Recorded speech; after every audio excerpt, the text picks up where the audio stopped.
Your mortgage payments. The National Foundation for Credit Counseling is a nonprofit organization that has helped consumers in situations just like yours for more than 60 years. Our certified housing specialists will work with you to review your finances and create a custom plan that's right for your specific situation. NFCC member agencies provide free and affordable help and meet U.S. Department of Housing and Urban Development standards. Call 866-687-6322 or visit mortgagehelpnow.org.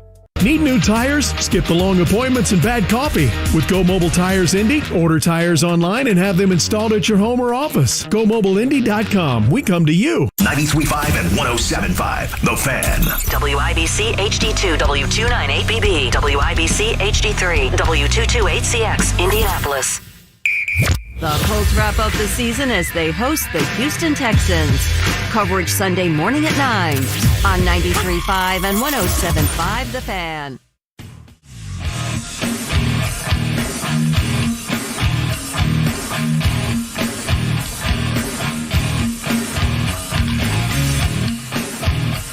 What in the hell do you think you are doing? Hey, John Boy. I'm telling you straight, it's my way or the highway. So anybody wants to walk, do it now. Hey, everybody, we're all going to get laid. And again, it's picked up. It's Darius Leonard. A pick six for the Maniac. Touchdown, I-N-D-Y. Yes, sir. Oh, the chicken. Double time. Miles Turner. Yeah. John, I have never been better to be on the air with you here in Indianapolis, a place where so many of my dreams have come true. The Ride with JMV on 93.5 and 107.5. The Fan. Hey, we're going to get started. Our final Bud Light Blue Friday is at Twin Peaks. We're on the northeast side in Castleton, I-69, 82nd Street. We've got Texans Colts tickets to give away for that regular season finale, which is coming up on Sunday. We're going to dive into a lot of this stuff as well. I'm looking for you because we want to make sure we go out with a bang on this particular Friday here. We got the ice cold Bud Light over here for us in just a bit.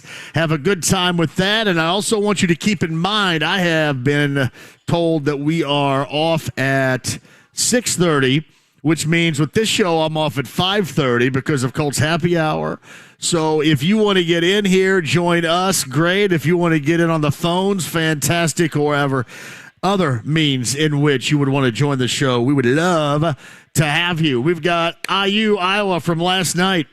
You've got to, James, get me that awesome Mike Woodson sound. Now, the game wasn't awesome.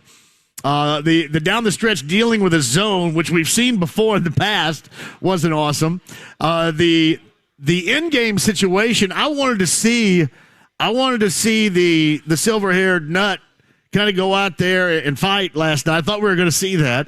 And then Mike Woodson's comments about said silver-haired nut last night in Fran McCaffrey after the game. We'll get into that coming up. Purdue and Fletcher Lawyer with the game winner. That was awesome yesterday over at Ohio State. And you've got the Pacers coming up later on tonight, blue and gold in Portland at Gainbridge Fieldhouse. A little bit of payback maybe for the Pacers in mind.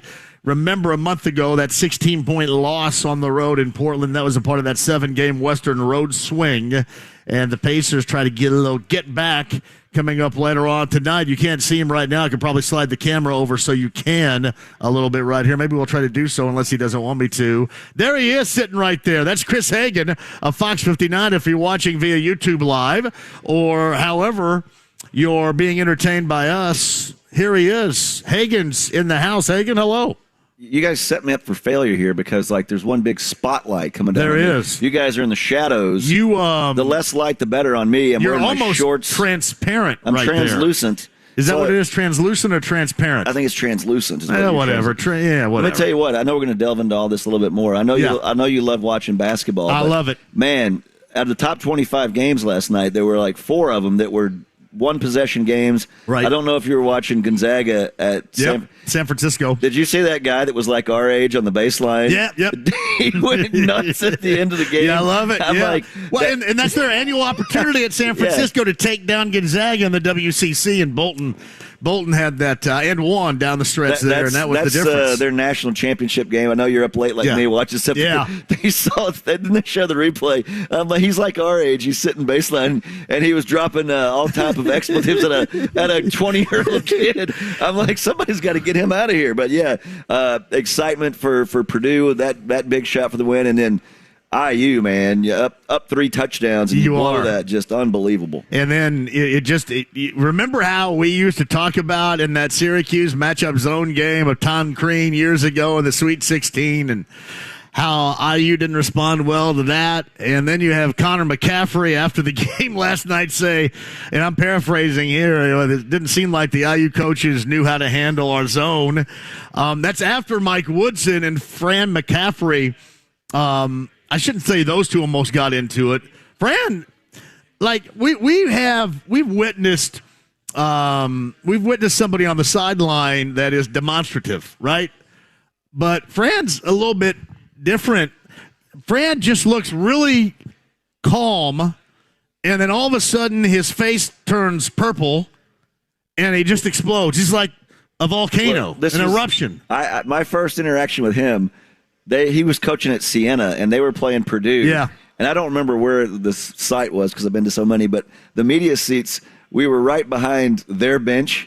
And it's like the first time out, and you could hear what he's saying to the team, and apparently he doesn't like how Purdue's playing or the refs are calling the game, and so he was like that. He was totally calm. He goes, "They want to play dirty," and he smacked his clipboard or his board there, and he goes, "We're going to play effing dirty," but he didn't say effing. And so the rest of the game, I'm like, at first I was upset I wasn't behind the Purdue bench to hear all that, but I was like, this is going to be great. I'm going to see this guy lose his bad word the rest of this game, and that's what he did. And I was like, well, I'll never get to see this again. This is great. He's some goofball at Siena, but since then, we've gotten to see him year in, year out, and there's always a couple or 3 incidents like that per season, and it was great to see one last night. A couple of them involved against IU. Yeah. The first one, they were down 21. He was throwing a sideline fit.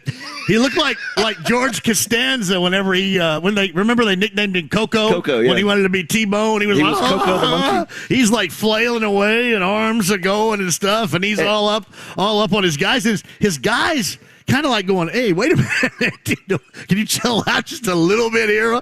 And probably knowing that IU, in typical IU fashion, would let them right back in the game, which they did. Well, he's not an armor. I wonder what it's like. I'd like to talk to some reporters out there and see, like, they might say, oh, he's the nicest guy to deal with. He's so great. But something happens, and, I just imagine being one of his sons. Isn't one of his sons taking a little mental health leave right now? Patrick. Then you see the dad, and you're like, I wonder why. I wonder what led to that. He reminds me of when you watch the old school Incredible Hulk and Bill Bixby's out there trying to fix that tire in the thunderstorm, and he hurts his hand on the crowbar. That's kind of like Fran McCaffrey. That's what happens. He said, Coach Woodson, don't make me angry. You wouldn't like me when I'm angry. I'm telling you, when he walked over to the scores table for whatever reason to approach the officials and IU's bench, because I guess IU's assistants were talking to the officials, he looked like the dude in Scanners.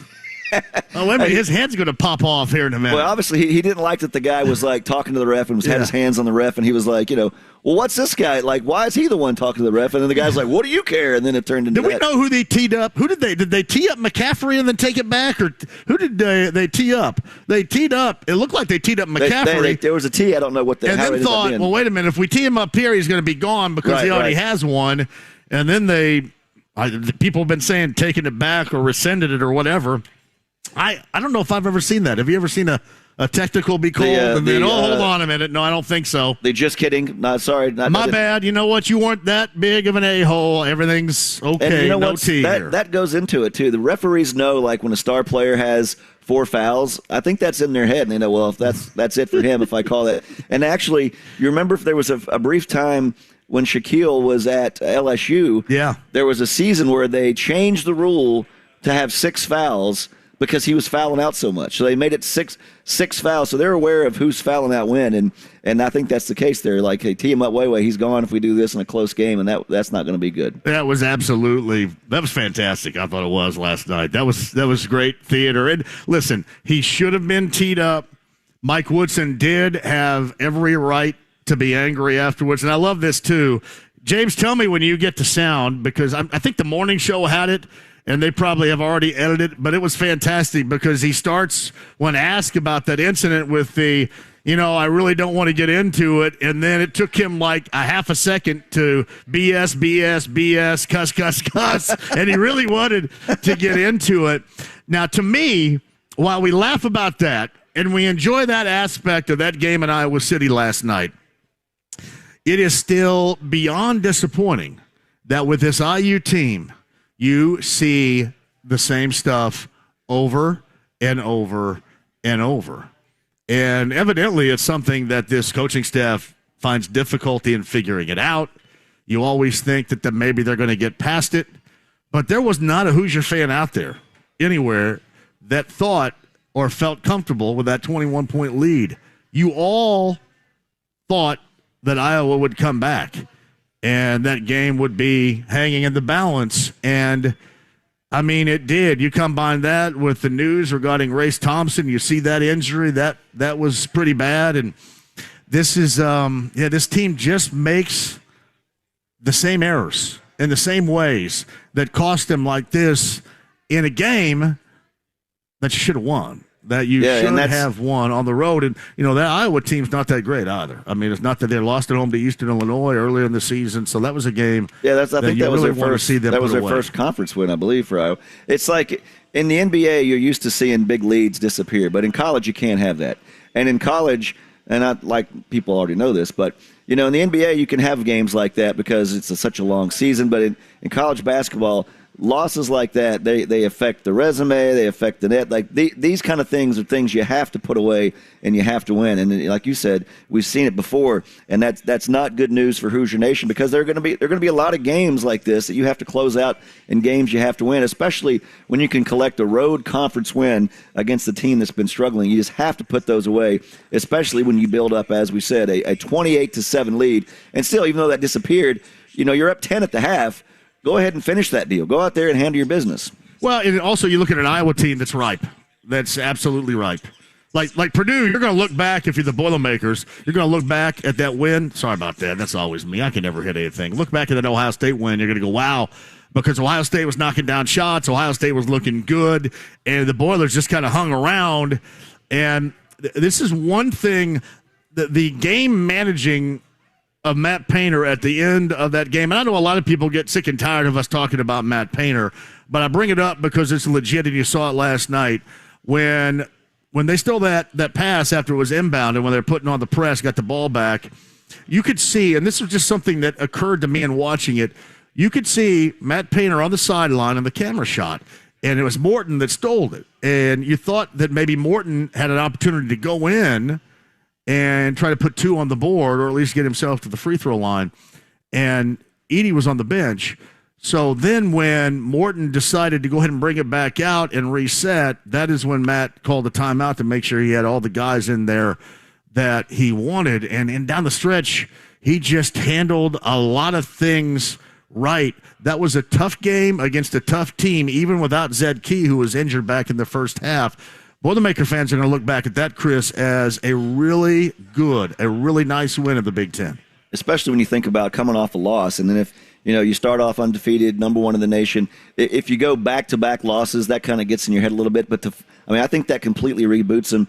Edey with the great kick out, and they've got some young talent on that Boilermaker squad. But to have a guy like Lawyer step up and say, "I'm going to knock down this huge three," like I've been doing it for 4 years or something here. That confidence you have in young guys, already they've built up that through the early portion of the season. But to go on the road and beat a ranked squad, however they may be, I mean that builds the confidence. Whereas you see IU lose a game like that, the mental state of both teams.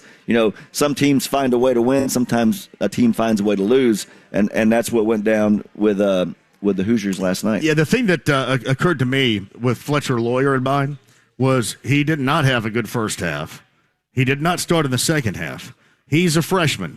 And I know that ideally you would probably want to have your freshman talented shooter and player to be much more mature than some knucklehead like me when I were 18 or 19 years old.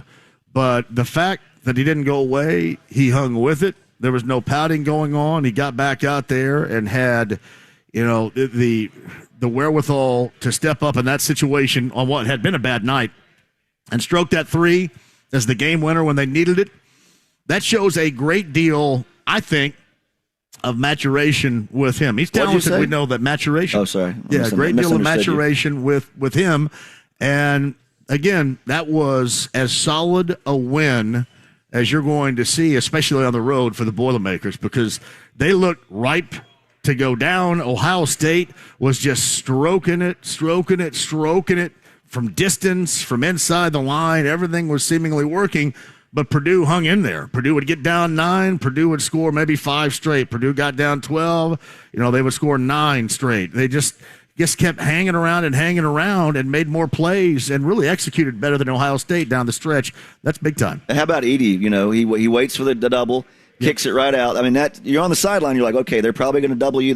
And Edey, he could try to turn and go with that sky hook again, which is deadly. But he has court awareness. There's Lawyer waiting for it.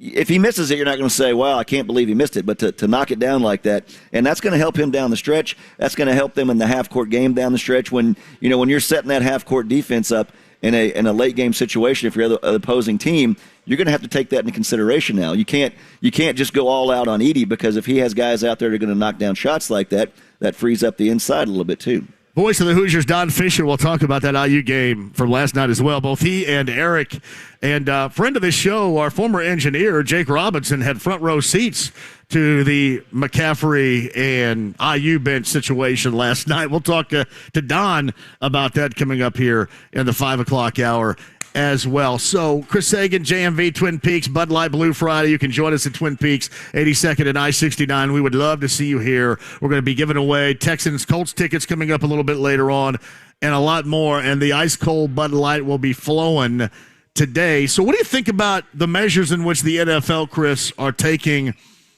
to try to keep this as fair as possible? The potential coin flip within the AFC North between the Ravens and the Bengals, kind of like Friday Night Lights. The potential of an AFC title game here if, the chips fall as far as Kansas City and Buffalo is concerned. What do you think about the measures the NFL has taken? And also the good news on Damar Hamlin that just continues to thankfully flow out of Cincinnati. All right, first and foremost, I want to be 1,000,000% clear on this. Yes. Before we talk about canceled games and playoffs, the number one thing overall is Hamlin and his recovery. So I don't want anybody to think, well, how could you be talking about games? That's not what we're doing. We're so excited and happy to see the strides he's made so far. Now he's able to talk. The breathing tube has been removed. That's awesome. And it goes back to, I've been to thousands of games, pro games, and you always see like the ambulance there and the paramedics there, and like they never are called into duty. They're always sitting there, and it's almost like the boy who cried wolf. Like, well, they're paying these guys just to stand around. It's all because of the time you need them there and yes. the quick action. Yes. I mean, literally saved his life. If that happens right here to me or you, we're dead. I mean, I would try to give you mouth-to-mouth if needed, John, just so you know that. Appreciate it. It would be the fact that they were there and trained and ready saved his life. That's the number one thing. Having said that, billion-dollar business, billion-dollar industry, the games, they will go on. In fact, the first thing he writes down is, did we win? And I'm sure he's going to say, what do I still get my game check for this? What, you didn't play the game? He's a football player. So, games moving forward. If that game, we had complained about so many crap-tastic primetime games. If that's Colts-Broncos and they can't finish the game, who cares? That's a game with implications in division races and, a bye, a number one seed. So many things went into that game. So I think you have to do something to try to, balance it back out, because the Bills are saying, well, we think we were going to win that game. The Bengals are saying, we had the lead. We were at home. We're going to win that game. And then Kansas City, do you reward them for just sitting there and not doing anything? So I think you have to do something where let's see how these games play out this weekend. And if it turns out we still don't know who would have been, the champion or the number one seed, or you can't let a team get rewarded that shouldn't have been. So I'm all for it. And I love Indy. Indy can do things like nobody else in the sporting world. Indiana hosted every single game in an NCAA tournament. I don't see any reason why they couldn't throw this thing into action and throw an AFC championship game here. I just want to make sure John and I get credentialed so we can go watch that for free. But, I think you got to do something. And, like, these people that run the NFL, Goodell and his folks, they get booed and ridiculed a lot, but they know what they're doing. And I think that's an equitable way. Let's see how the games play out this weekend. But I don't think you could have, you could just say, okay, well, the Chiefs are the number 1 seed. They get to go play that in Arrowhead, and that's a huge advantage. And if it's not one that's been readily earned, I don't think you can give that to them. So Chris Hagan of Fox 59 JMV here, Bud Light Blue Friday, Twin Peaks in Castleton. Yeah, you go ahead and just bug out early, man. Nobody's really going to miss you. Just go ahead and leave work early, come out here, get a nice cold Bud Light with us, have a little conversation going, have a good time to lead in to this weekend, the final regular season weekend of the NFL, and that takes us to the Colts. You think any team in the NFL wants to lose more than the Texans on Sunday? Yeah, they could. They have, as it is, they have that number 1 seed, but if the Bears lose, which they very easily could, you give that up. But do you want the number 1 pick because you want to use it, or because you want to have that the Bears want the leverage. The bargaining chip. Yeah, the Bears want the leverage. Because you think about, it always goes back to who has what. And sometimes you could say, the Texans can say, well, we're the number 2 seed, we're fine. Well, no, because the Bears have their quarterback. Well, that doesn't mean the Bears aren't going to get a king's ransom and give away that 1 pick, and now you don't get Bryce Young or whoever it is you have your eyes on. And then you have the weird thing, what was it in the 18 draft, where out of nowhere, here comes the Browns, and they want Baker Mayfield, which people are like, what are you doing? So you don't know what teams are doing. You don't know, just because Mel Kiper has his big board this way doesn't mean there's a team that has it a different way. So it is very interesting, and no team will ever come out and say, we want to lose this game, we want to lose this game. I mean, look at the Colts. I mean, would you want your division rival to get that number 1 pick? And it hurt maybe your status. I think the highest the Colts can go are 3. The lowest they can go is 6. So a lot in play here. But if you remember I talk about this a lot, back in 2011, the Colts and Jaguars were playing in the final regular season game. If the Colts won that game, they wouldn't have had the number 1 pick and gotten luck. That would have been Washington. And the Jaguars could have very easily said, you know what, Colts, you go ahead and win this game. Colts led in that game. Jaguars ultimately won. So that tells you the mentality of what we have for a precedent as far as teams tanking. I think the guys on the field don't care about the draft stock because they're worried about their job and what they put on tape. But the coaches can have a say in that as far as who they put on the field. Let me tell you this, and I've heard a lot of that, worried about what they put on tape, and that's what their concern is, putting, their best work on tape. Then what the hell have the Colts been doing? Do they understand what type of work they've been putting on tape here? Do they know that tape's been rolling? Are they aware of this? I think they are very much aware. And now, look, you make a joke about that, but I'm just curious because, that tape's not good. I would tell you to go say that, make that comment to Zaire Franklin's face and see how quickly you were still upright. Because that guy cares. You think he's going to knock me out if I say, he's not going anywhere? I don't think he'd punch you, but I think he's not going anywhere. I think he would look at you and you would cower and you would go, okay, I'm sorry. No, because those are professional guys in there. DeForest Buckner, those guys, they're not out there half-assing it. They're out there playing. And, I didn't say anything about half-assing it. I said that's not what you would want on tape. Crap on tape. And they've crap. And you said you hate the Colts. And I've heard that for years. Yeah. That's what somebody's tweeting right now. Yes. JMV hates the Colts. Yes. No, I'm saying that those guys are aware. You don't think those guys are embarrassed about that record? You don't think those guys are shocked that that's how this has gone down? That's a prideful – anybody in the NFL is a prideful player. And they're not happy about it, and they're going to go out there and try to send this thing out on a winning note. But you look at the roster you're putting out there, all the key pieces you thought you were going to have, you've got nothing from Shaquille Leonard. Kenny Moore, last year, a Pro Bowler, he's on the IR. You've gone, you've had musical chairs at quarterback. And you chose a veteran quarterback that can't throw it over 20 yards. None have delivered. Can't escape from a bad offensive Jonathan line. Taylor, disastrous season for both the Colts and for my fantasy team. The offensive line has been terrible. Like, there's not one thing. I mean, you have a different place kicker than you did at the start of the season. Your punter never played a game because he got hurt. Every aspect of this game, offense, defense, and special teams, has just been horrible. Not the results you wanted. I know your guy, Nyheim Hines, He's going to go to the playoffs. So many critical pieces. He's not playing very much either, is he? He's not getting much run. So many. Yep. I know he scored a touchdown, though. He did his little backflip. Yep. So many critical pieces that you expected to deliver. And let's not forget, oh, by the way, there's a new head coach, a new guy calling the plays.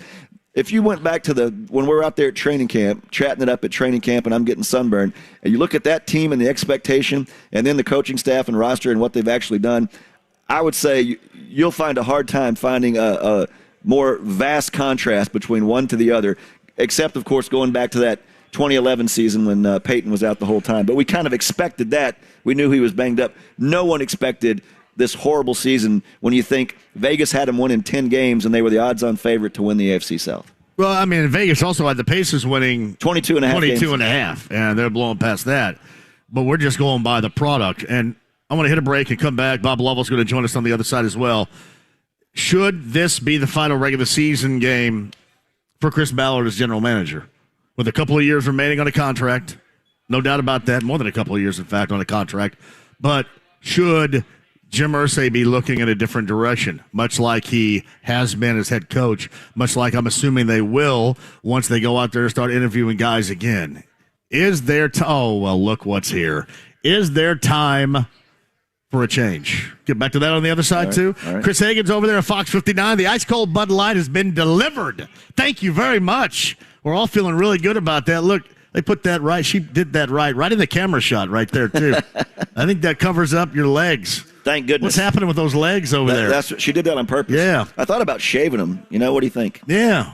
Something needs to occur there. You ever seen an old man? He has no hair in his legs, and you're like, you shave your legs? He's like, no, why? It just falls out, right? So, take it to 59, JMV here, Twin Peaks, Bud Light Blue Friday. Got to get here to get yourself some tickets. At the very least, just go hang out at the game, have a good time, maybe take somebody that doesn't necessarily get to go often to the game coming up on Sunday. We'll jump back to more of that Colts conversation.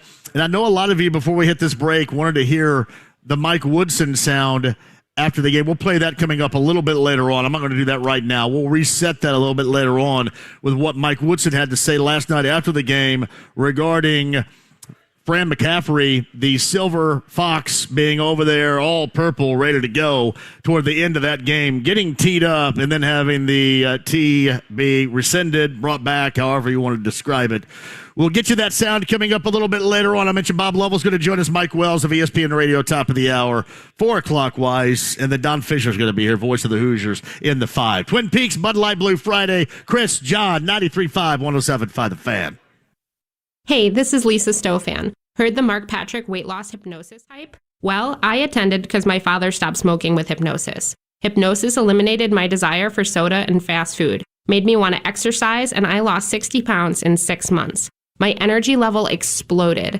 I went to another session to deal with some other problem foods, and I lost another 10 pounds. In fact, I brought my husband, and he lost weight, and his cholesterol and blood pressure improved. My friend lost 20 pounds her first 2 months. What are you waiting for? Join Mark Patrick seminars and lose the weight or stop smoking guaranteed for only $49.99. Hypnosis designed to destroy unwanted cravings, late night eating binges, boredom eating, stress eating. Seminars Thursday, January 19th at the Holiday Inn Express and Suites in Noblesville. Weight loss seminar 5:30, stop smoking seminar 8 p.m. And Saturday, January 21st at the Holiday Inn Indianapolis Airport. Weight loss seminar 11 a.m., stop smoking seminar 2 p.m. Register at markpatrickseminars.com. Get in zone, AutoZone. Welcome to AutoZone. What are you working on today?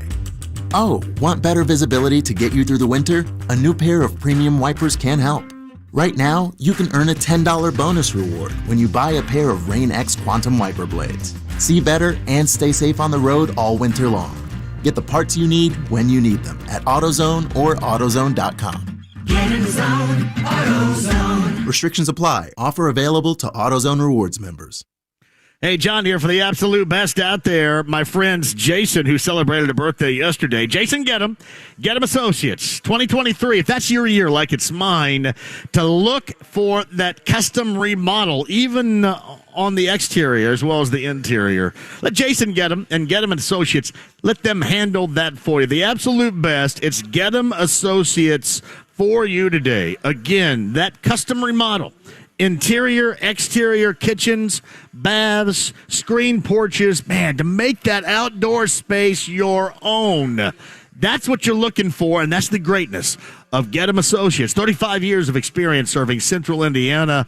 And you can check them out on their Google reviews. They are the best. So contact them today. That's getem.com, GETTUM.com. Tell them JMV sent you. At Eskenazi Health, our patients are treated with compassion and skill. That's why Eskenazi Health is looking for professionals who share our mission and are dedicated to serving the community. As an employee of Indiana's top hospital for social responsibility and community health investment, you'll enjoy excellent benefits, competitive pay, and unwavering leadership support. Learn more about Eskenazi Health careers online at eskenazihealth.edu/careers. Hey, it's Dan Dockich for Affinity Whole Health. Guys, do something for yourselves. Go to feelgreatindy.com. I'm on a testosterone replacement program with Affinity. Let me tell you, the benefits are amazing. Go to feelgreatindy.com. That's feelgreatindy.com. The tough season comes to an end at home. It's the Houston Texans versus the Indianapolis Colts. Sunday, it starts with a ride to kickoff with JMV at 9. Matt Taylor has the game at 1 on 93.5 and 107.5. The Fan. 97.1 Hank FM is Indy's #1 for new country. Trying to catch a good time. And catch the Colts each game day starting an hour before kickoff on your home for Colts football. 97.1 Hank FM. The Ride with JMV. Say, man, you got a joint? No, not on me, man. It'd be a lot cooler if you did. 93.5 and 107.5. The Fan. I'm not even going to comment on that because that's bullshit. Is what it is, and you can print that because again, when you can allow coaches to come across half court into your space, that's bullshit. It is. There it is. I thought he wasn't going to comment on it. I'm not going to comment it, but guess what? They didn't blah blah blah. I really, yeah. That's good. That's Mike Woodson right there from last night regarding Fran McCaffrey, the Silver Fox, all purpled up and ready to go there. If you've reached head coach status at a Big Ten school or a major, anywhere, you're an alpha dog. And so it's not unusual. I'm surprised you don't see more coaches going nose to nose because in football, you're way across the field. Well, hell, I didn't mind it, though. In baseball, in baseball, you're in opposite dugouts. So, but in basketball, when those guys start walking, they're not far from each other. You can hear what the other one's saying. And so I'm surprised it doesn't happen more, and I'm here for it. Me too. I was right there. I thought, all right, let's get it going here. Look better than the IU offense in the second half right here. That's something you got to figure that out.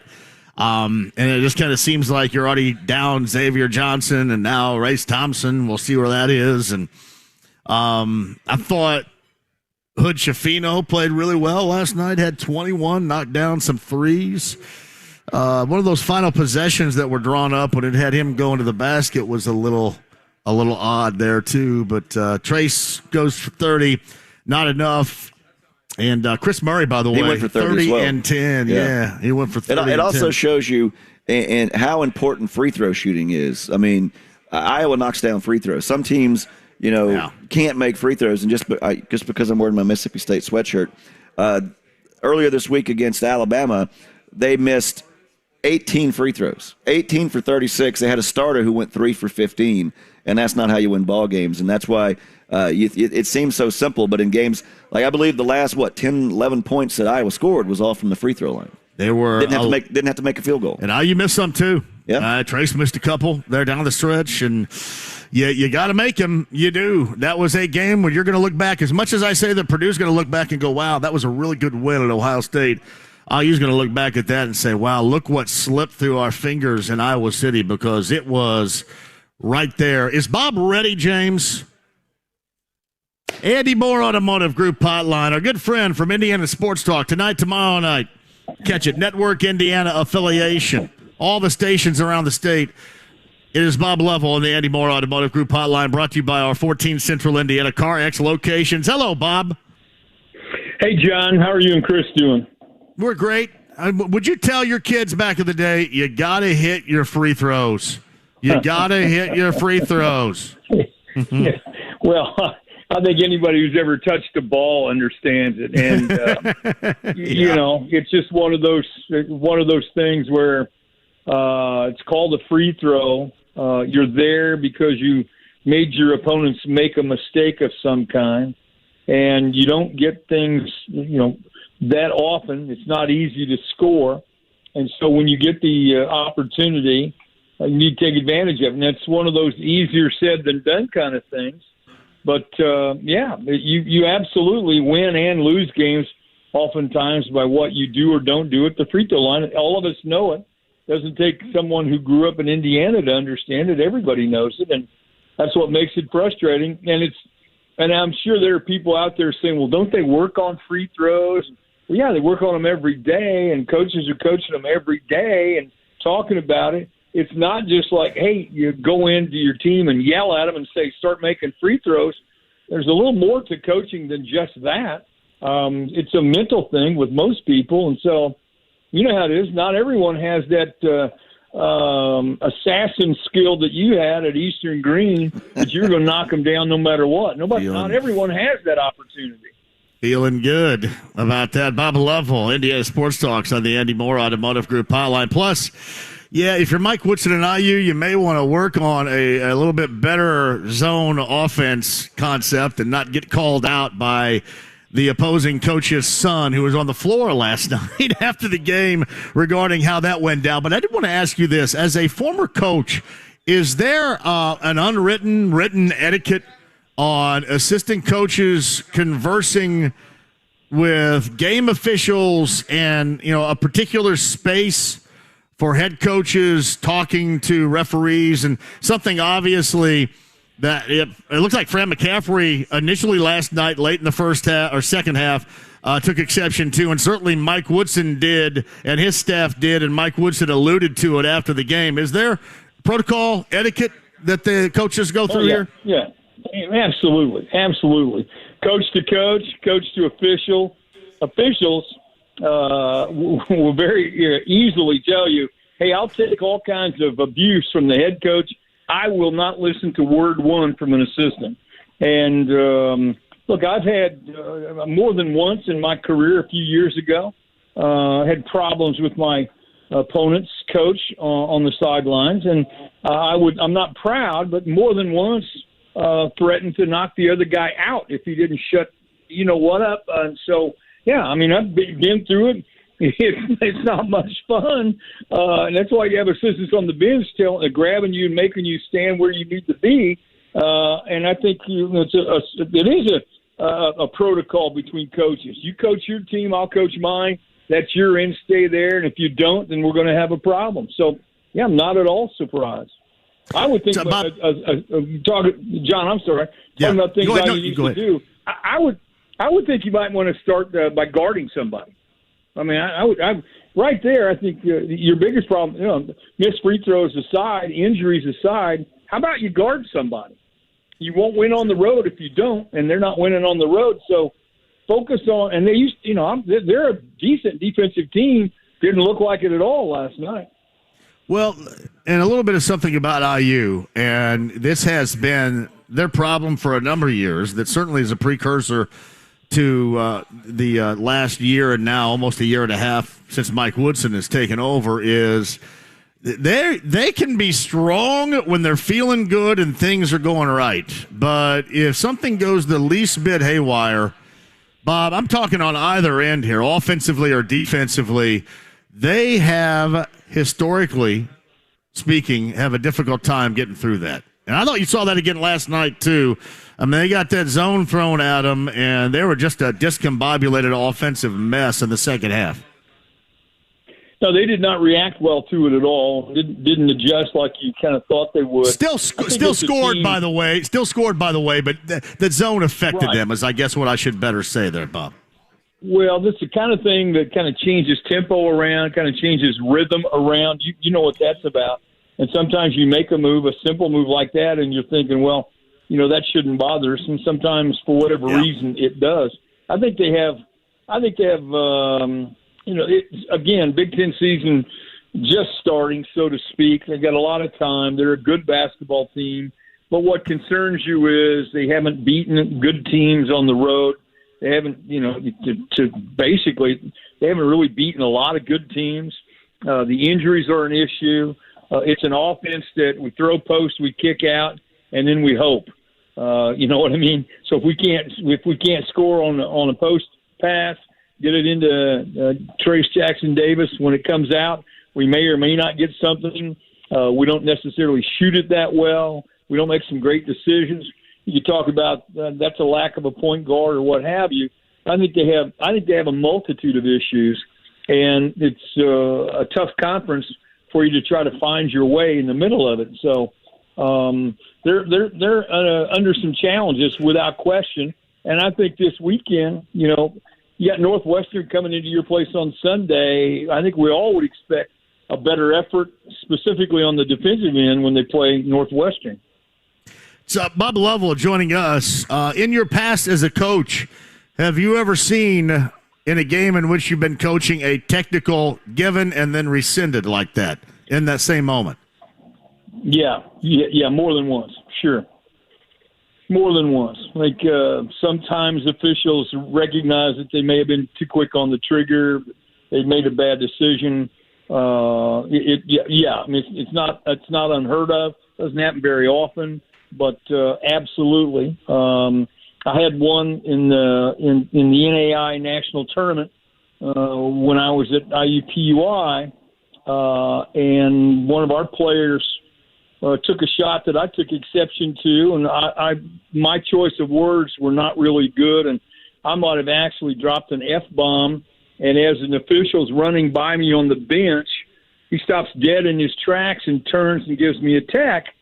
And I try to explain to him, I said, hey, look, I wasn't directed at you. I said, did you see that shot my kid took? And he goes, yeah. I said, well, that I was reacting to that. You're going to tech me for reacting to my kid's shot? And he goes, you know what, you're right. He goes over to the bench, clears it up. We get away with the tick, we get away from the tech, and we move on. So it's different than, coach going over to chat it up with the other coach, but still, it happens. People do that. They rescind techs all the time, quite frankly. They ever do that? Because my thought last night initially was that maybe you were just reminded at that moment. One of two things. One was, all right, both these sides are whining about something, and I don't need to hand out a tech to go ahead and chill out the situation or whatever, Bob. But the other was, all right, in the first half, the Silver Fox went a little bit crazy over there on the sideline to fire up his team, and we teed him up then. And if we do this right now, he's going to get tossed. So, hey, we'll take that back with that in mind. Oh, I think that might be part of it, too. I mean, I'm not exactly sure what goes through the minds of officials or coaches or anything like that at that particular time. But again, I think way too much has been made of that particular non-whistle situation. They got beat on the road by a team that's not very good, didn't play well, continue to struggle in certain areas. So that's just something for you and me and others to talk about. Has no impact on the game in my estimation, and so they got to regroup and get ready to play on Sunday. So Bob Lovell, Indiana Sports Talk, joining us. Hendricks County Tournament coming up this weekend. You got Plainfield, your alma mater, Tri-West, and Brownsburg that's on a nice little roll. At Avon coming up as the Hendricks County Tournament is underway, and then not too far behind, we'll be talking about the Marion County Tournament. Brownsburg's really good. They're playing very, very well. They're very talented, extremely well coached. My Quakers have done very, very well. Andy Weaver is doing a tremendous job with those guys. They have some big wins. They're doing well. It's great. We didn't have a county tourney back when I played. We had a holiday tourney with Plainfield, Brownsburg, Avon, and Danville, and so it's kind of cool. I kind of wish we'd been able to do that, but it should be. I would think going in, the favorite should be Brownsburg because they'll defend you. They can score a multitude of ways, and they're really, really good. You mentioned Andy Weaver. I was just talking to Michael Menser, the former Sycamore great, who is the assistant principal over at Plainfield. I think he's going to do some workout stuff with my daughter, and I was talking to him about that the other day. So we got to give him a shout-out, too, because the assistant principal over at Plainfield can ball just a little bit, as we've seen in the past. Yeah, going into the Sycamore Hall of Fame because he could ball. How about your Sycamores? Seriously. Yes. Want to talk about a team that's playing awfully well, understands how to win on the road, understands how to play. Those guys are really good. Give me your thoughts on a couple of middies, Indiana State and how about Ball State as well? I mean, both Michael Lewis in his first year, Josh Schertz in his second year. Everybody feeling pretty good about both these basketball programs right now, Bob. Well, they should. We're all happy for Michael Lewis for the obvious reasons. He's one of us. And, his kids, they lost some close ones early, John, and they talked to him, said they were close, they were doing the right things, they weren't making some plays when they needed to. They kind of turned it around. They're playing very, very well, obviously, winning close games, making plays that they need to make. Indiana State got a great start in Valley play. They're off and doing some great things. You've seen them. They're fun to watch. They're hard to guard. They put 5 guys out there who can put it on the floor, create, and do some things.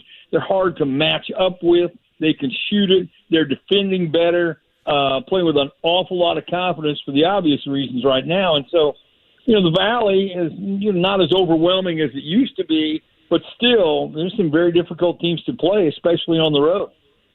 Telling you, for Indiana State, if Drake is at the top of that list in the MVC, this is a year in that conference where the Sycamores, could get themselves into the tournament. You could realistically see it.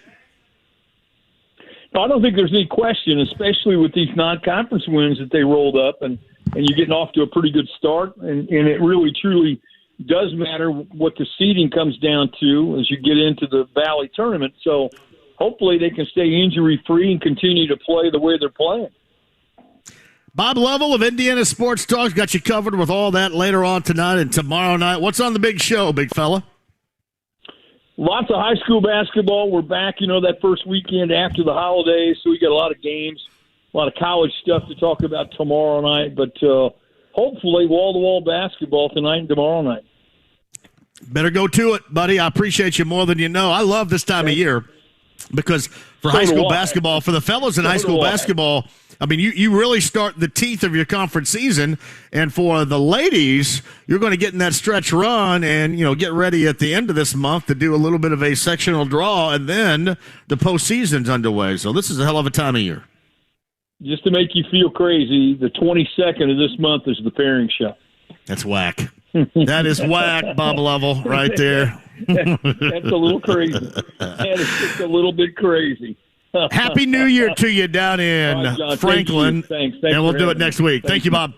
Okay. So Bob Lovell of Indiana Sports Talk on the Andy Moore Automotive Group hotline, brought to you every Friday by the Joe Childers Run 14 Central Indiana CarX locations. That's CarX.com to find the one nearest you today, Chris Hagan. Bob's a legend, first of all. Legendary. Looking inside these numbers, IU loses by 2, but listen to this free throw. Here's the stat of the game.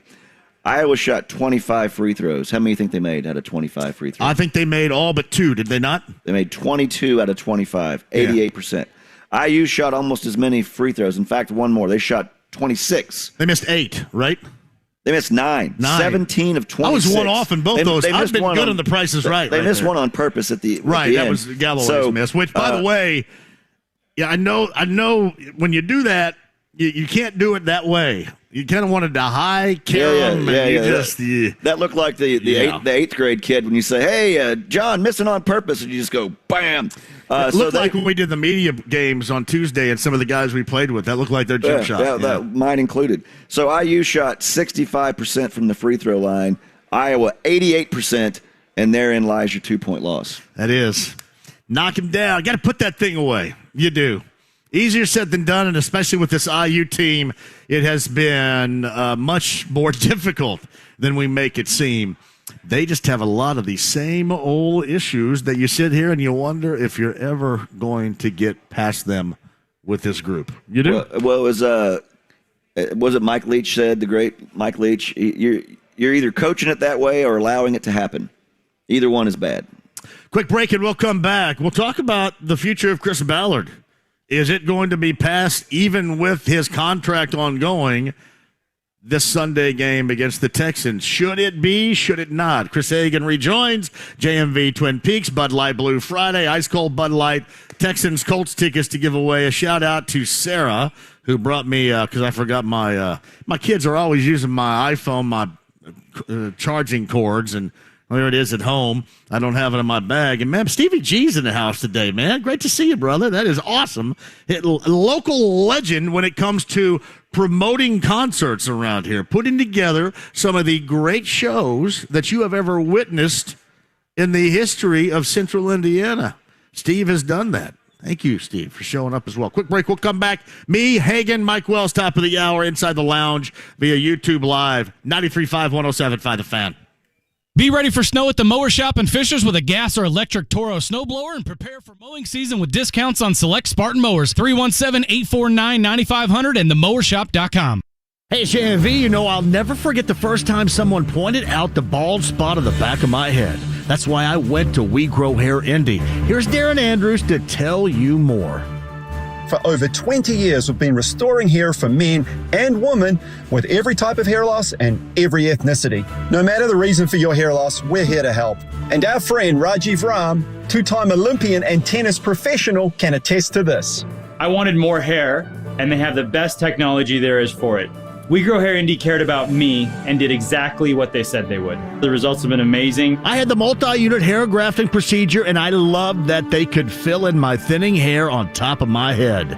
People tell me all the time how great my hair looks, and yours can too. Call now for a free evaluation and grow your hair back. Call 888-724-5129, 888-724-5129, or WeGrowHairIndy.com, the gold standard in hair restoration. I love it.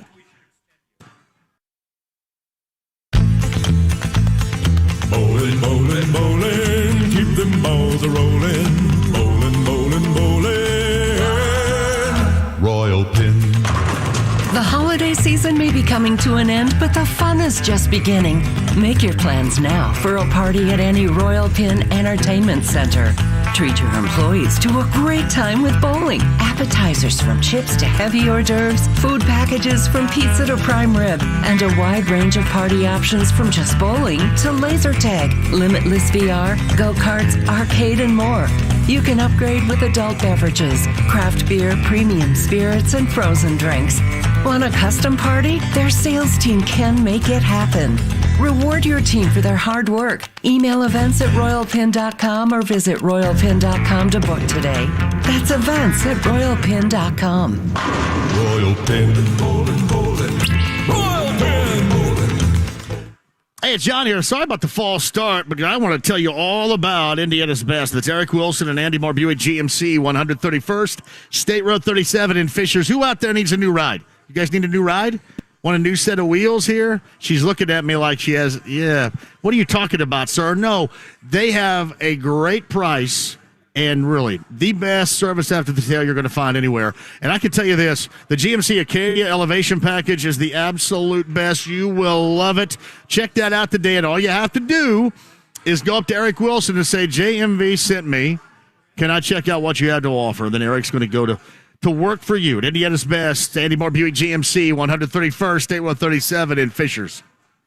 Anyone who has ever needed self-storage knows what a hassle it can be. You have to rent or borrow a truck and then find someone to help you move your stuff. And let's face it, moving furniture and heavy items without damaging them isn't easy. Renting the unit is worse. The hidden fees and admin costs are scarier than the dingy facilities you're leaving your stuff in. Why not use Closet Box instead? Closet Box is self-storage without leaving home. They'll pick up your belongings, store them securely, and bring any item back when you need it. The best part? Unlike traditional self-storage, you only pay for what you store. No paying for unused storage space. Closet Box's background check storage movers are licensed, bonded, and insured and will take care of all of the heavy lifting. Closet Box's local storage centers are temperature controlled and monitored 24/7. Closet Box has an A+ rating from the BBB. Call 877-233-5696 now for the season's best rates. Get $50 off first month storage using code RADIO50. That's 877-233-5696. 877-233-5696.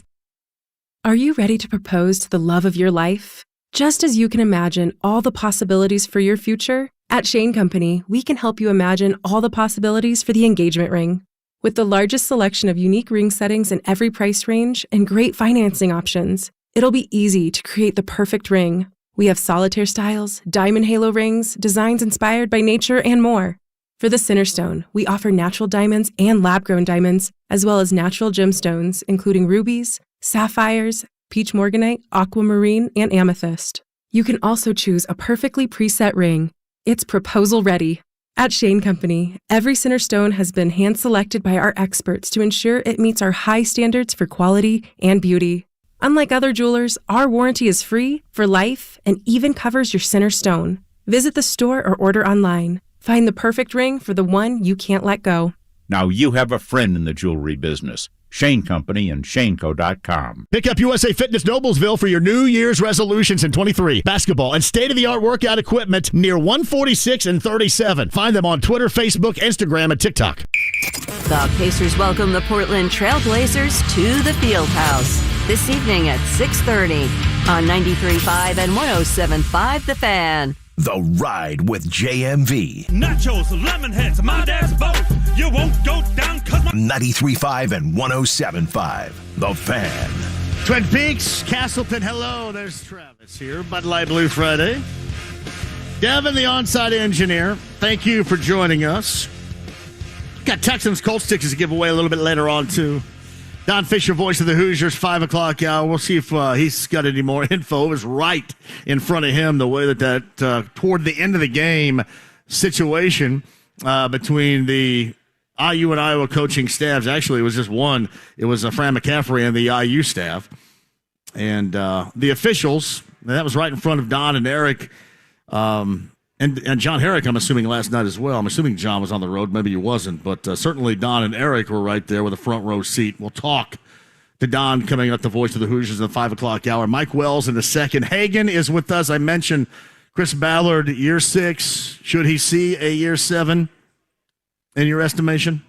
Well, do you judge him on the players that he has acquired and their performance? And if that's obviously the case, but do you take into consideration injuries? Do you blame the GM for key people getting injured?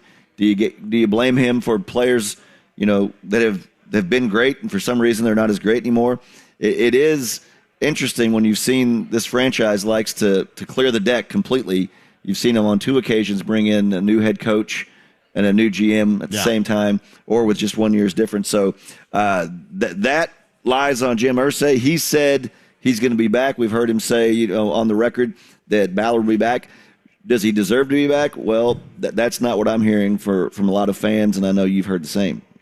Well, I've said the same. So, yeah, there's no doubt. Not only heard, but said the same. And while, okay, for what you said, it's been 6 years. It's been 6 years, and those reasons you brought up. What is something he's done? What is something he's done that really sticks out that you're like, wow, that was a dumb decision? I think, to me, it has been a number of years. It's a number of years with what is his blueprint of putting together a team offensively, and having the offensive line and the running game, and really ignoring until, I guess you want to look at it, certainly this past year with Alec Pierce, and maybe even more so than that, not really being up on the offensive philosophy that gets you into the postseason in this era of the NFL. Understanding who your real important players are, and the position in which you can get away with the salary cap in mind. His foundational pieces, I've said this before, they failed because this team has failed. And I think that most people have agreed with me, and they've seen enough. Should have gone out and gotten some weapons, and a receiver. Should have been more aggressive in that regard. But here's some things to play devil's advocate that you can't control. Okay. Can't control Andrew Luck retires. Can't control Costanzo retires. Can't control Phillip Rivers comes here and plays for 1 year and leaves. Was it really his decision to get Carson Wentz? He was kind of handcuffed. You had to go out. Once it was told him Wentz would not play here anymore, then you had to go out and see what you could get off the scrap heap. You get Matty Ice. So some of those things completely out of his control. also injuries out of his control. So I think things that have failed this franchise and made them lose games, a lot of those things you can't specifically point at him and say, well, that's on Ballard. When are you supposed to show results at some point?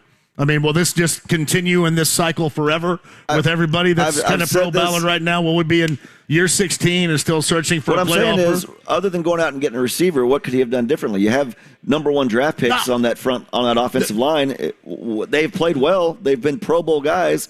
Like, why do they all of a sudden not produce? Why is Quentin Nelson getting trucked? But that falls on him. He's the general manager. He's not the janitor. He's not the head coach. He's not up there getting and showing Quentin Nelson how to not get trucked. They fired the head coach already. Yeah, exactly. So just because the only thing that I will listen that's reasonable is you can blame this on the owner, blame this on Jim Irsay, blame this season on Jim Irsay, because certainly he has been at the top of the list, meddling and been a part of it.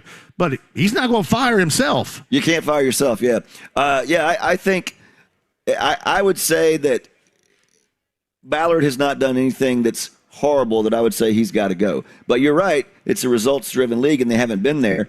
But, does Irsay can change his mind? Will he fire him at the end of the season? I think a lot depends on Sunday. If they go out there and get embarrassed again, this time by a craptastic Texans team that they couldn't even beat in week 1, then I think that's not trying to win in week 18. Right. Yeah. So I could see them going, you know what, we're done. Let's start over. It's difficult to jumpstart a franchise like that too. If you don't know, like you brought in, you bring in a new. You bring in Bill Polian, you make you're like, okay, but now you got Peyton Manning to build around. You bring in Grigson and Pagano, you're like, oh, but guess what? We got Andrew Luck. What are they building around this year coming up with? You have a brand new head coach, be it Saturday or somebody else, and a new GM. How are you going to build this thing up with any excitement? Well, I mean, I just think this is a dangerous time because Jacksonville is going to be good for a while. What has it been since 2013, 2014, the last time the Colts won the AFC South, which is proven to be a not very good division. You can't even win that division. Can't win it this year. Yeah, can't win it this year. When you may have a team with a losing record win this division, and you're not even one of the 2 teams competing for that. That says a lot about where the franchise is and how far away it is. That's the janitor's fault. You know what? There's some good people over there working in that building, and I'm not going to sit here. I'm saying that he's the guy that has put this together, and they haven't had division-winning results. I mean, very little in terms of postseason results. 1 win. What I'm saying I don't know what more you can really hope for. He acquired guys that have been Pro Bowlers. And if those guys all of a sudden can't play because they get their big payday or they got other things on their mind, how is that his fault? He's not the coach that's motivating those guys. Or you better have better Pro Bowlers. Did Quentin Nelson forget how to play football? I mean, how many Pro Bowlers did they have last year? 7. How did they do in the postseason? They got 7. I'm sorry, what did they do in the postseason last year with all those Pro Bowlers? They lost to a very good Jacksonville team. All right, I'm way over. We better stop this. We'll get with Mike Wells of ESPN Radio coming up on the other side. In Castleton, it is a Bud Light Blue Friday. We got the ice cold Bud Light flowing, Texans Colts tickets. We're at Twin Peaks. Mike Wells with us next. Guy Relford here. Time again for the Indy 1500 Gun and Knife Show this coming weekend at the State Fairgrounds, Friday, Saturday, and Sunday. There's never been a more important time to exercise our rights as true Americans. It's the Indy 1500 Gun and Knife Show. See the best in sporting, hunting, and personal protection gear, plus great displays of Americana. Come see us this weekend at the Indy 1500 Gun and Knife Show, Friday 2 to 7, Saturday 9 to 6, and Sunday 9 to 4. It's the Indy 1500 Gun and Knife Show. See you there. The Low Post Podcast with Zach Lowe. Tatum, I think at worst, he's 3rd in MVP right now. He's playing defense at a borderline all-defense level. He's too young for these conversations to really start in earnest. If he's a Celtic for life for most of his career, he has a chance to be historically, for one of the 2 historic giants in the league, as great as any player who's ever worn that uniform, including Bird. Check out the Low Post Podcast on the ESPN app or wherever you listen to podcasts. Michaelis is the calm after the storm. More than 3 decades of restoring damage from wind, rain, and hail. They've got your back, not to mention your front, side, and roof. From site security and tarping services to complete restoration work, they can handle anything Mother Nature throws your way. Water, storms, fire, and foundations. Life happens. Michaelis happens to help you through it. Call 844-BIG-CINDY. Make it Michaelis. A new season, a new QB, a new look. Football is back. And so are Bud Light Blue Mondays. Join JMV Mondays at Buffalo Wild Wings for ice-cold Bud Lights, Colts football talk, and your chance to win tickets to Colts games. This week, stop by and see JMV at Buffalo Wild Wings on East 62nd Street in Glendale. JMV, Bud Light, and you. Doing it for the shoe. Bud Light Blue Mondays. 93.5 and 107.5, The Fan. WIBC HD2, W298BB, WIBC HD3, W228CX, Indianapolis. Soccer Saturday featuring Indy 11. If this is your football, this is your show. Saturday at 9 on The Fan. The Ride with JMV. Just an average guy with exceptional hair. 93.5 and 107.5, The Fan. Hey, welcome back. This is not your normal Mike Wells reentry. I got to apologize, and this is not James's fault because Mike normally would not come back to the Red Hot Chili Peppers and give it away. James, this is my bad because I'm distracted here live at Twin Peaks on a Bud Light Blue Friday and forgot to tell you that normally we come back with a Mike Wells reentry. So, James, I'm going to go ahead and do this right now, and I'm going to fill some time. If you can get, and I'm telling Mike because I know he's on hold right now from ESPN Radio on the Andy Moore Automotive Group hotline, if you can get Guy, that's G-U-Y, a great group from the late 80s, early 90s. The song is Let's Chill. If you can cue that up, and then I won't have to hear from Mike Wells later how I botched the start of the 4 o'clock hour. You tell me when you have that queued up and ready. And this is my bad. We'll make sure we get the Mike Wells re-entry because you've got new addition Keith Sweat and Guy coming up at the end of March at the Cambridge Fieldhouse. And because we're all going to go and celebrate that, I thought maybe a little Let's Chill by Guy would be a great re-entry. Mike Wells of ESPN Radio joins us on the Andy Moore Automotive Group hotline. Bring it up here, Mike. Take it over.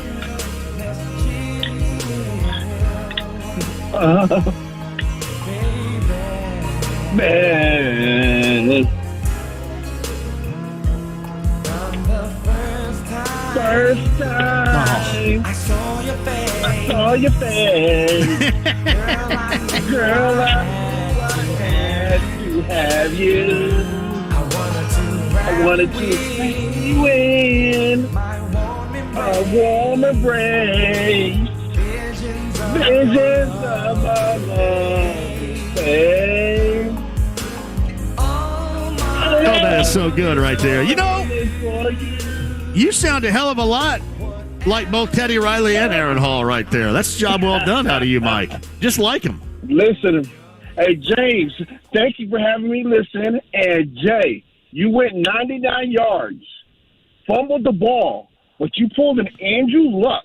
Yes. Off of a Donald Brown fumble, picked up the ball, dove over the goal line, and scored the touchdown by taking care of and getting Red Hot Chili Peppers off of the air. Yes. And going with Jay. So you are the real MVP for that. I know what I can do for you, too, because I go to the standby, and I knew you knew by heart every single cut from one of the great albums of our time, The Future, and Guy, and there it is, because we're all going to go. Me, you, Dion, everybody. We're all going coming up at the end of March down at Cambridge Fieldhouse. It's going to be a blast. We are going to celebrate. And listen, all my friends who want to send me text messages over me not being able to sing, a.k.a. David Smith, I know I can't sing, but that is the highlight of it all. And if I can get on stage and sing with Aaron and Teddy on March 24th at Cambridge Fieldhouse, all hell is going to break loose on that night if that comes about. Wells knows he can't sing. Why do you think he's practicing? Wells, did you survive? Exactly. Did you survive your trip to the Athens, Alabama Buc-ee's? How was that? Oh my goodness, man! It was unbelievable. And by the way, Higgin, when I call you, bro, you got to answer the phone, man. I know you don't. I know you don't wake up until like 3 o'clock in the afternoon. But if I call you, I gotta let you know what's going on, man, because it was one hell of an experience at the Buc-ee's in Athens, Alabama, as JMV's favorite member of the Wells household just got in the car, who ratted me out about my experience at the Buc-ee's in Athens, Alabama, as I drove off with the gas pump in my Oh, no. Bucky's not going to be happy about that. Yeah, yes. No, and he blamed it on somebody else. He didn't own it either. He pulled it out and didn't own it. Oh, no. Were you eating a brisket sandwich and you were too distracted? I hadn't gone in the store yet. I was so excited to go inside of Buc-ee's. I needed gas. My boy Buster was out at the dog park, and I wanted to get in and get my brisket sandwich and get me some beaver nuts, and drove off with the gas pump in the rental car, and all of a sudden, the gas pump is on the ground, disconnected from the pump, and JMV's favorite member of the household, Layla Wells, is texting her friends and letting her know that I embarrassed her. Man, if I knew that, if I would have been awake and answered that phone call, I would have damn sure called that Buc-ee's and said, "Hey, man, can you pull this security camera footage just so I can see Wells?" And then watching you jump out of that car and run in to get it. We put that on Chive. Like, we come in here and watch Chive, that channel that runs on a loop. We'll put that on Chive. Here in Athens, Alabama, Indiana man decides to drive off with the gas pump still lodged in his receptacle. And Wells loves to call them beaver nuts. They're beaver nuggets, Wells. Clean it up a little bit. Beaver nuggets. Same thing, balls, whatever we want to call it. But I was on last Friday, and I told the story, but JMV tried to get me to announce where it was at, where this occurred at. And I did not answer, but I was like, you know what? What the hell? I might as well go. And so many people were tweeting me about it. I was like, let me acknowledge, especially with you on the show, that it happened at a Buc-ee's, a brand new Buc-ee's, by the way, in Athens, Alabama last week. Things happen, but that damn brisket sandwich, though, it made up for it, the fact that I went into the store and said somebody else broke the pump.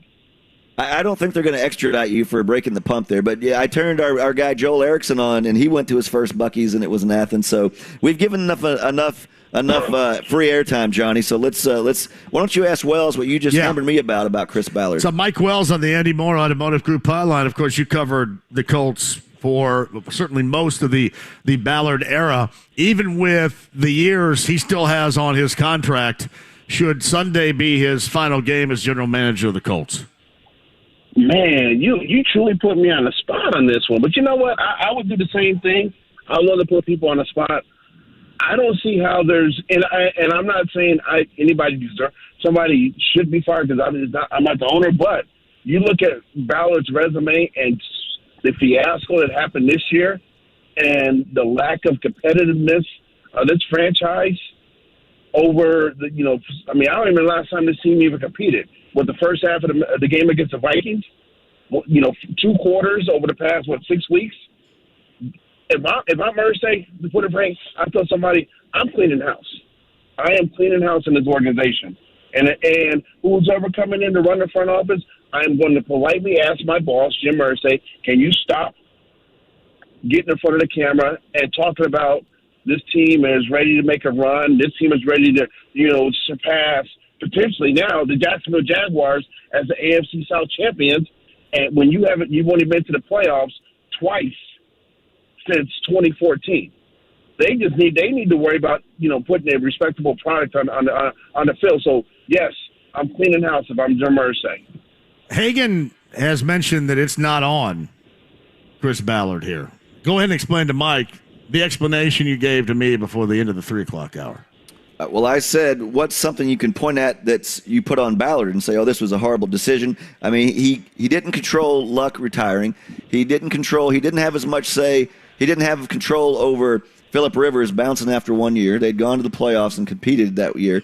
It wasn't his guy necessarily to bring in Wentz. That was a lot on Frank. And he was handcuffed when Irsay says, bottom line, Wentz is not the quarterback anymore. So those were all thrown on his plate that weren't of his doing or a mistake he made per se.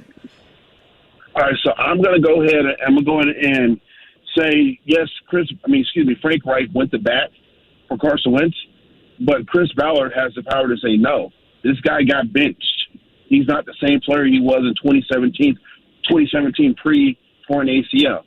I say, Frank, I respect you as the head coach, but we're bringing in a guy that lost his starting job to a rookie in Jalen Hurts, and the Eagles have question marks at quarterback. Even though Hurts has proven that he's the real deal, they didn't know that at the time.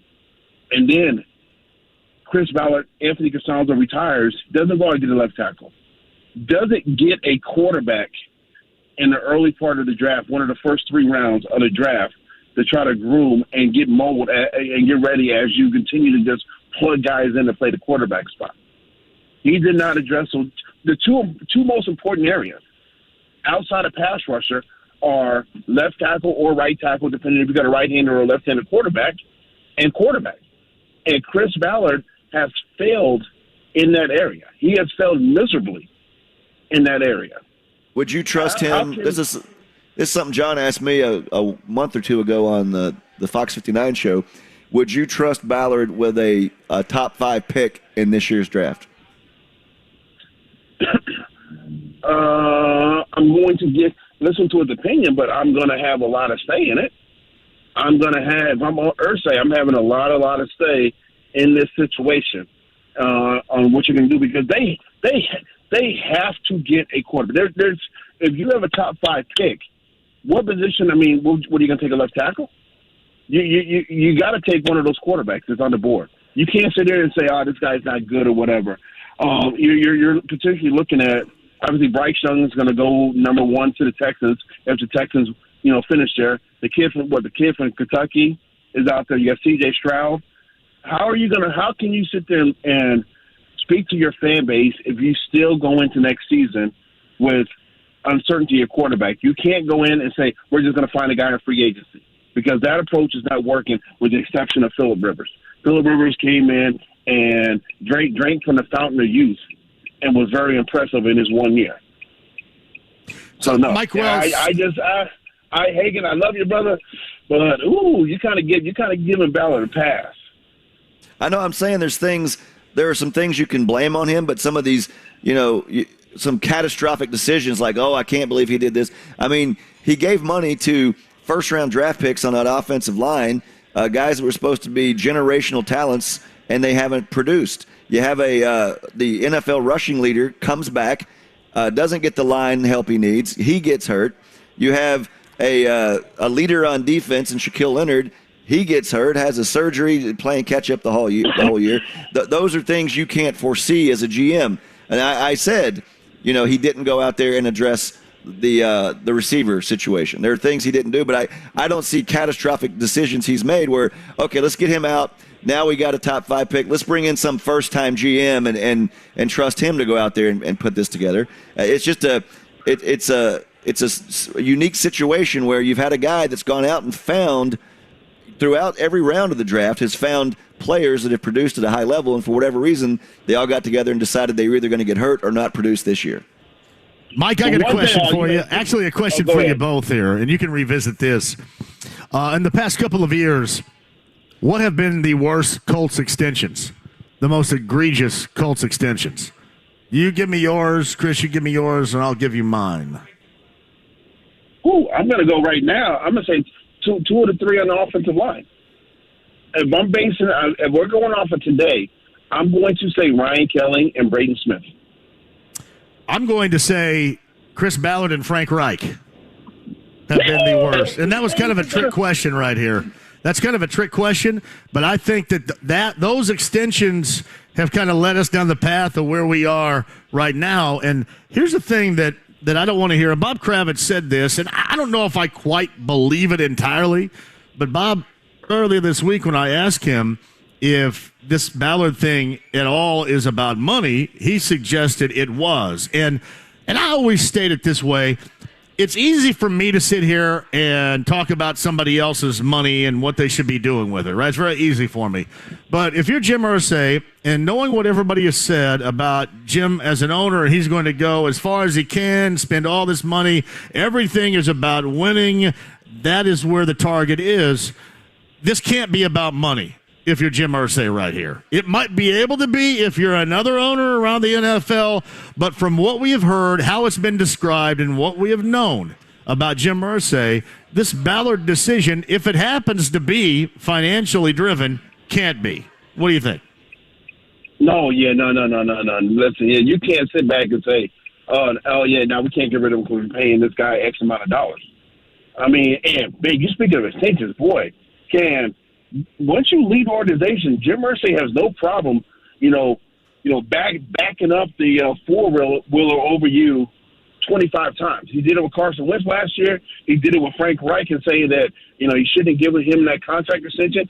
If he gets the kahunas and fires Chris Ballard, is he going to do the same thing to Ballard and say, I shouldn't have given Ballard that extension? I thought it was. You made a good point, but hey, Hagan, what is your answer off of that? I gave you mine. John gave us his. What is yours? I agreed when I said that. I didn't. It's not even hindsight 2020. When they did that before last season, before the Wentz season, when they extended both of them, I said, "Why are you doing that? You do that after something great has happened." They had Phillip Rivers, and they competed in the playoffs, came close to an upset win. So, but Rivers is gone. Why extending? The timing of it just seemed weird. That usually happens when you're 10-2 in the middle of a season, or you just had a great playoff run, and they hadn't done that. So at the time, I said, I don't understand that. And then now, when you do use the benefit of hindsight, you say, I told you so. And then Irsay even kind of backtracked. Well, I didn't think it. Well, then why'd you do it? You have the checkbook. You're the one writing the checks. How can anybody pressure you or make you feel like you need to do something on anything, especially something as big as that? How could you feel pressure to do that? So I would agree with John on that. Yeah. All right. Oh, man. Yeah, well, these are some of the things that need to be talked about right here. And I guess Mike Wells of ESPN Radio joins me. It's Chris Hagan as well. I'm JMV, Twin Peaks, Bud Light Blue Friday, Castleton. Hopefully you can join us coming up in just a bit. We would love to see you. So that leads us to the next head coach here. How much, and I think it's going to be a lot from the owner's standpoint, but how much should really be considered to extend Jeff Saturday out past the interim basis and have him be the head coach going into 2023 and the start of that season? Chris, we'll start with you. Well, I thought when they hired him, it was just a stopgap measure so you wouldn't have Frank being booed off the field. You'd think, well, nobody's going to boo Jeff Saturday off the field, a beloved guy. I didn't think that Saturday would have as much interest as he's shown in getting the job full time. And I've been surprised from what I've heard within the organization about how much he's still in the discussion to get the job. I think you have to open it up. You have to, and perhaps, Irsay will be swayed by somebody else he interviews for that job, because clearly, nothing against Jeff. I love Jeff, was here for his entire career, but I think you're going to find clearly much better candidates for that job than him. I mean, they have to be able to find much better candidates for that job. They have to find much better ones, because honestly, I know Jeff Saturday has the history of being a great, Colts player and everything, but what has he done? What has he done to even say, yes, he should be a top 3 candidate for this job? Well, I have not seen anything since he got named in the interim basis outside of winning that first game against the Raiders to say, okay, Jeff Saturday should be the interim head coach. And you're talking about results. You're talking about credentials since he's taken over, much like when I bring up Chris Ballard, I do the same. Results and credentials. And in terms, Mike, of Jeff Saturday, I've made this argument, and certainly this team has gotten worse, but the problem is it was going to go down the crapper anyway. And Jim Irsay, regardless of his motive here, whether or not it was to, get some intel, to get somebody he trusted more than anybody else, I guess, in there from the past, to find out what he needs to know about what was not going right in his organization. If he really, truly wanted Jeff to be the coach past this interim basis this season, it had to be in the offseason, because he gets covered up by all, Mike, you accurately just explained. All that has gone wrong, all that has gone haywire, all the losing, the embarrassments, the bad games, the turning the channel because I'm sick of watching this. He is absolutely swallowed up by all of it. And basically any of these guys, Bubba Ventrone, any of these assistant coaches, John Fox, whomever would have taken over, would have been covered up with similar consequences. And that's why, to me, in the court of public opinion, it is going to be impossible to bring back Jeff Saturday, considering the results we have seen with him on an interim basis. Yeah, I mean, even the old school Colts fans can't sit here and say we can get behind them.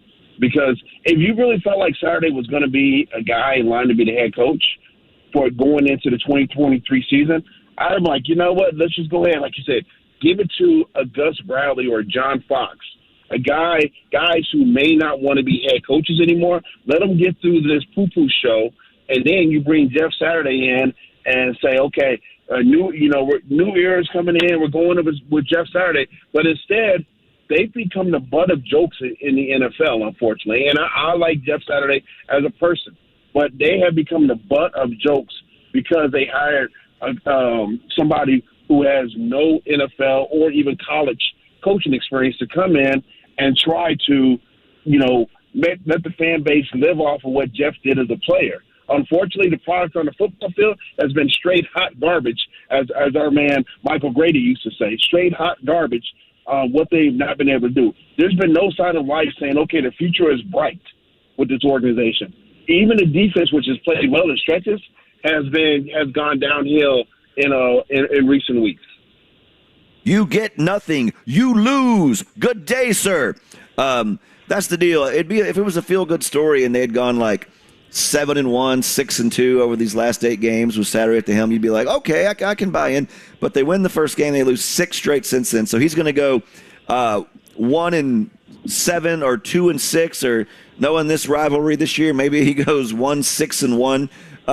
So yeah, it's not anything where you can be like, okay, it was an unorthodox hire, but this thing's working. He knows to lead men. He knows how to organize. You just didn't get that. And whatever it was, or whatever led to that decision, it clearly was a fun little story at first, and it was kind of the Colts against the world because, the trash everybody was talking about, the decision and about Jeff. But now you say, okay, now you see why they said all that. Things didn't turn around. Let's go find some people that can build this thing back and take control of this once proud franchise, which, like you said, Wellesley, has unfortunately become a laughingstock. Yeah, this truly is. I mean, I've obviously only been living in Indy since for the past 18 years, but I've followed the NFL for a long time. This is arguably the lowest point in this franchise has been, and when you've had injuries in 17 and then in 2011, and obviously there were a couple other bad seasons, but when you combine the lack of production on the football field, lack of talent at key positions, and the continued, fumbling and bubbling of trying to put pieces together, this franchise is truly at a low point. All right, the other professional franchise, as Mike Wells joins us to close here, the Indiana Pacers, and not the greatest example of being able to close a game up 4, and what took place down the stretch in that game in Philly the other night, that notwithstanding. Week to week, your impression just develops even more so of this team as a group and this team moving forward with the parts and the pieces they have right now and playing for the now along with the future, as opposed to worrying more about assets and what may occur further down the road. Mike, you agree? Oh my God. I love watching this Pacers team. What happened the other night in Philly, 76ers did not have Joel Embiid, and the Pacers they couldn't find a way to pull that game out. Ooh, they had some questionable calls too, man. But anyways, you got to believe that, okay, this franchise, the foundation is there. They're exciting. They're not boring basketball anymore. Everything they're doing is a prime example on why you should be supporting this franchise. They're exciting. They're fun. They're proving doubters wrong who felt like, oh, yeah, they're going to be in line for a high draft pick, blah, blah, blah. No, they're right there in the mix in the Eastern Conference, and, barring something crazy happening, we'll be in the playoffs.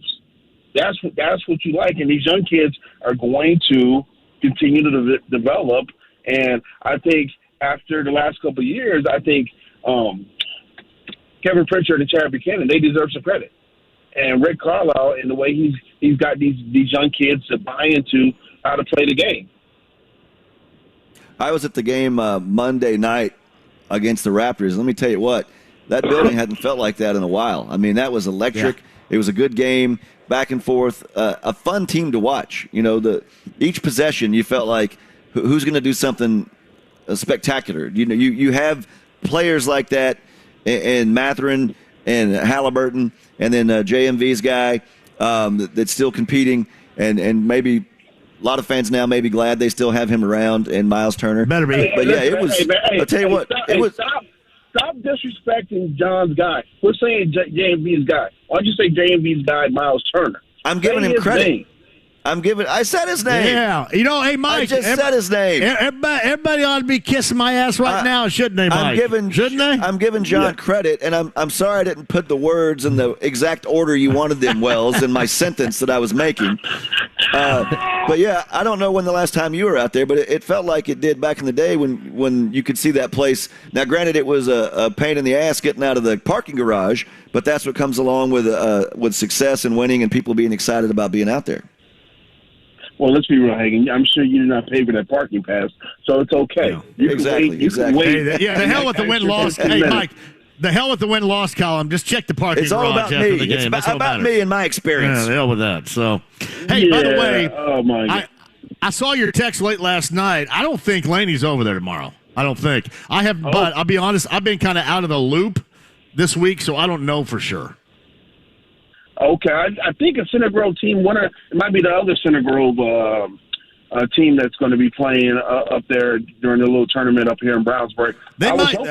She might be though. I'm not completely sure, but I've been a little bit out of the loop here the past couple of weeks, so I'm not altogether sure. But hey, I will say this: I have talked to a former Indiana State Sycamore, Michael Menser, who played for the Sycamores. They beat IU twice, obviously, got in and won a game in the NCAA tournament going back in the early 2000s. The kid out of Batesville, not a kid anymore, man now, who's the assistant principal over at Plainfield, runs a pretty solid outfit over there, too, for some girls. So I'm going to see what that's going to be like as well. So I don't know if you've ever heard of him before, but he is a really good dude. No, listen, that's great, man. Maybe Miss Laney needs to transfer to the Plainfield School District, man. Yeah, well, no, it's she's having a good time. So I just don't know because I haven't checked with. I've been out of the loop, which kind of sounds like I haven't been home, which maybe that's kind of it. I've been a little bit all over the place here recently. So yeah, it kind of sounds like that. And by the way, I know I realize why you didn't let James in the studio know that we needed to have a slow jam re-entry. It's because you were distracted by the workers in Twin Peaks. Zero idea what you're talking about. Yes. Or you basically had a towel and you were wiping the ground up from Hagen's drool from being on site with you at Twin Peaks. That's not drool. Come on, man. Come on, oh my man. God. Hey, on that note, you fellas have a great weekend. I'll talk to y'all next Friday. Hey, tell my girl Layla hello, okay? I will do, brother. Talk to you. Yeah, Mike Wells of ESPN Radio on the Andy Moore on the Mother Group hotline. It was ice water. Hey, Dice, Andrew Dice Clay, can you chill out a little bit over there? You know what? However people want to interpret something I said, that's on them. I want you to do that thing with the cigarette again. Remember he did the hand behind the head on the cigarette. Dude, that was he was like a one-hit wonder, wasn't he? I mean, it was like a. You know what? I mean, he had a bit of a rebirth, I think, on some episodes of Entourage. He did some TV show stuff. Yeah. I'll tell you what, though. I think he was in A Star Is Born. I think he played. Oh, did he? Yeah, he played. What's her real name? Lady Gaga's dad. He did.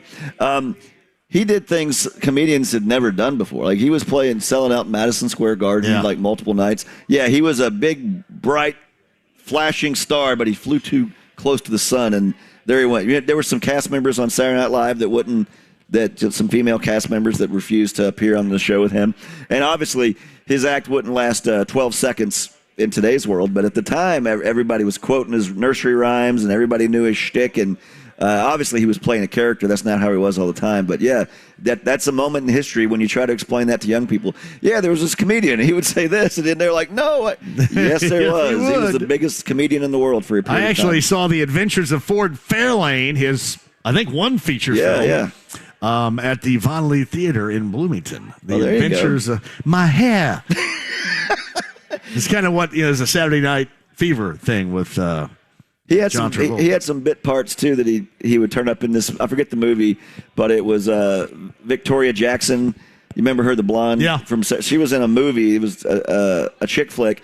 But Dice was in it and had a bit part and stole the show there, too. So, yeah. Casual Sex with Leah Thompson? Yeah. That was it. I know all about that. He was in that. So there's some nudity in there. If there was a nudity film in the 1980s, I've got it. We were just watching. I've got it encased in my brain right here. We were just watching. I thought of you yesterday. We were just watching Fast Times on AMC in the sports office yesterday. Yeah. And so many different. When he's admiring Jefferson's car, and Jefferson says, "Don't fool with it." And so many things they changed, and there were so many things I was like, "Ooh!" As the scene approached, I'm like, "I bet this scene won't be there." What are they going to say right here? But I said in the sports office, I said, "You remember when every movie had to have a couple of nude scenes in it? You just expected it, and now it's shocking if you see one." Hey, Rat, you're what they call a wuss, part wimp and part. When would they slide in instead of that? every other word you forget, like how that movie was, and and then. They did say the word that begins with a P when they painted it on his car. Oh, yeah. Linda said that. I was surprised it made the cut, but man. He's a little. How gorgeous was she? And still to this day, even though sometimes you see older movies and you go, well, that hairdo is so weird. Like, even with the style of that day and age, she's still an unbelievable knockout. The 80s coming of age self-preservation, if you will, probably. For a lot of us, was not at a higher level than it was. Doesn't anybody knock anymore? Quick break. We'll come back. Twin Peaks. I'm John. That's Chris. Don Fischer, voice of the Hoosiers, about last night. Another 1980s classic right there with Don from Iowa City last night. We'll get a chat in with the voice of the Hoosiers, top of the hour. 93.5, 107.5 The Fan. This is the Colts preview on 93.5 and 107.5 The Fan. Here's the voice of the Colts, Matt Taylor. Good afternoon. Welcome into the Colts preview today. Brought to you by Arby's. On game days, Colts fans can get 4 classic roast beefs for just $10 at participating Indianapolis Arby's locations. That's 4 famously tender Arby's roast beef sandwiches for only $10. That's valid on classic size only. Well, the regular season finale is here. The 2022 season for the Colts concludes on Sunday against the Houston Texans. The Colts will miss the playoffs for the second straight season and will try to snap a 6-game losing skid at Lucas Oil Stadium this weekend. The Colts are 4-11-1. The Texans are 2-13-1. 2 forgettable seasons by these two AFC South rivals who tied 20-20 all the way back in Week 1. Should the Colts lose, they would secure a top 5 draft choice coming up in April, and if the Texans come up short, they would land the number 1 overall pick in the draft for the 4th time in franchise history. As is the case with every regular season finale, milestones are within reach. For the defense, if the Colts record 4 sacks on Sunday, they will pass the 1989 and 2005 Colts teams for the most single-season sacks in franchise history. And with 4 tackles, Zaire Franklin will pass Shaquille Leonard for the most tackles by a Colts player in single-season franchise history as well. And then on offense, Michael Pittman Jr. needs only 4 catches against the Texans to reach 100 catches and become only the 4th player in franchise history to reach that mark in a single season, joining Marvin Harrison, Reggie Wayne, and Dallas Clark. Sam Ehlinger gets the start on Sunday for the Colts. Nick Foles suffered rib injuries last week against the Giants, and for Ehlinger, it's his 3rd start of the season, his first since November 6th against the Patriots, and he's looking to kickstart a Colts offense that scored only 2 touchdowns in their last 13 quarters. Injury-wise for the Colts, Kylan Granson will miss his 3rd straight game with an ankle. Nick Foles won't play because of those aforementioned rib issues. Matt Ryan will be the backup quarterback, by the way, on Sunday, and it sounds like Stephon Gilmore has a a chance to play this weekend at cornerback. He's dealt with a wrist injury this week and has missed some time in practice.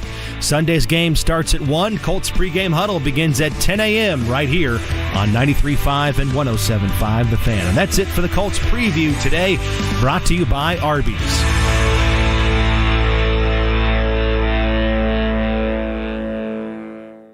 Indy's #1 for new country. I got some famous friends.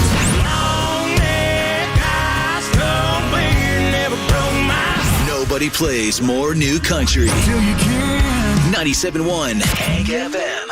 Diamonds. Everyone loves them, and at Shane Company, we've been experts in the diamond business since 1929. This means we know diamonds better than anyone else. At Shane Company, you can now choose between either a natural or lab-grown diamond. For your engagement ring, diamond studs, or diamond pendant. When it comes to our new lab-grown diamonds, we take the same approach we do for all of our diamonds and apply our same superior standards. We work with the best diamond vendors, people who've perfected the art and science of creating gorgeous diamonds in a lab, with the quality we're known for. Then, we hand-select only the best stones cut by the best diamond cutters. Plus, all our diamonds are eligible for our free lifetime warranty and upgrades. We'll show you our huge selection in every price range and help you select the perfect diamond. No matter what you choose, whether it's a natural diamond or a lab-grown diamond, you can be confident that with Shane Company, you're getting the most beautiful diamond. Now you have a friend in the jewelry business. Shane Company and ShaneCo.com. Hey, I love pickup basketball, and I know a lot of you guys do as well. It's just become very difficult to find a consistent place to do it. I've got one for you. Anybody in and around Noblesville, up in Hamilton County, make sure you write this down and you're a part of it. It's called Pickup USA Fitness in Noblesville. They have everything that you would want, from a state-of-the-art 18,000 square foot gym to a huge weight room, cardio, training room, everything that you would want. You got a night league, a men's league on Wednesday night, matter of fact, and really every single night after 6 o'clock. And on Saturday mornings as well, the pickup basketball is reffed up. Telling you, this is the place. Call Scott today, 317-316-5770. That's 317-316-5770. Membership starting as low as $39.99. That's Pickup USA Fitness in Noblesville. PickupUSAFitness.com. That's Pickup USA Fitness, a better way to play. Norman, before we start the surgery, I have some bad news. What is it, doctor? Well, I never graduated from med school. But the good news is, it's the Xfinity Hello 2023 sale. Now hurry, because new Xfinity customers can get 75 megabit internet for just $20 a month for 1 year with no annual contract. And this will get your heart rate up. When you add Xfinity Mobile, you get the best price for 2 lines of unlimited. I gotta get this deal. Plus, for a limited time, get $500 back with 2 new mobile lines. That's amazing, Doc. I know. I don't want to miss this deal. Let's reschedule. Doc? Drop everything and get to the Xfinity Hello 2023 sale now through January 10th. Go to Xfinity.com/Hello2023. Call 1-800-XFINITY or visit a store today. Restrictions apply. Internet offer requires paperless billing and autopay with stored bank account. Equipment, taxes, and fees extra. After term, regular rates apply. Xfinity Internet required for Xfinity Mobile. Compares Xfinity Unlimited Intro to lowest price 5G plans of top 3 carriers. Reduced speeds after 20 gigabytes of usage per line. Data thresholds may vary. Hey, got the absolute best in plumbing out there for you right now. Locally, it's Lance and LD Smith Plumbing, the number 317-927-7186. They have been in my home a variety of times and done, things obviously that were necessary, from a new garbage disposal to a new dishwasher installation. But also, I had a gas leak from the connector to the wall of our new range in the kitchen. I didn't even know they did that, but Lance's local team came right out and fixed that up. And let me tell you, there is nobody better in emergency plumbing situations than Lance and LD Smith Plumbing. So I have the number handy, 317-927-7186. That's LD Smith Plumbing online today, ldsmithplumbing.com. You had a solid retirement dream. Sell your home in a few years, bank the equity, downsize, and travel. But inflation and recession has you wondering if all your hard-earned equity will still be there. What if you could recession-proof your equity right now? You can with TrueHold. Truehold will buy your home for its best current value before a recession can erode it. You get to bank all the cash now and live in your home for as long as you want. And Truehold covers all property taxes, insurance, repairs, and maintenance. And since Truehold pays your home's current value in cash now, it's yours to do whatever you'd like. Don't wait for inflation, recession, and interest rates to erode your home's value. Visit Truehold.com and discover how much Truehold will buy your home for today. Based on its best current value, not what's coming. Call 1-855-300-9993 or visit Truehold.com. The smarter, faster way to cash out on your home's value without having to move. That's Truehold.com. Puccini's 707 locations. Puccini's Pizza Pasta.com. Puccini's 707 locations. Puccini's Pizza Pasta.com. Founded right here in Indianapolis in 1991 and winner of the World Pizza Championships in Parma, Italy. Puccini's 707 locations. Puccini's Pizza Pasta.com. Man, B-Dubs really has everything for football season. Fresh draft beer, big TVs, and saucy boneless bar pizza? Oh yeah. To make things even more legendary, they're teaming up with the Colts to offer you a free app anytime the Colts get a defensive takeaway, which is an interception or a fumble recovery in any game all season long. Valid at participating Indiana locations. Free appetizer includes anything on the bar food section of the menu except house sampler and 3 bird dogs. Visit Colts.com/BWW for terms and conditions. Please drink responsibly. The Ride with JMV. I got nowhere else to go. 93.5 and 107.5. The Fan.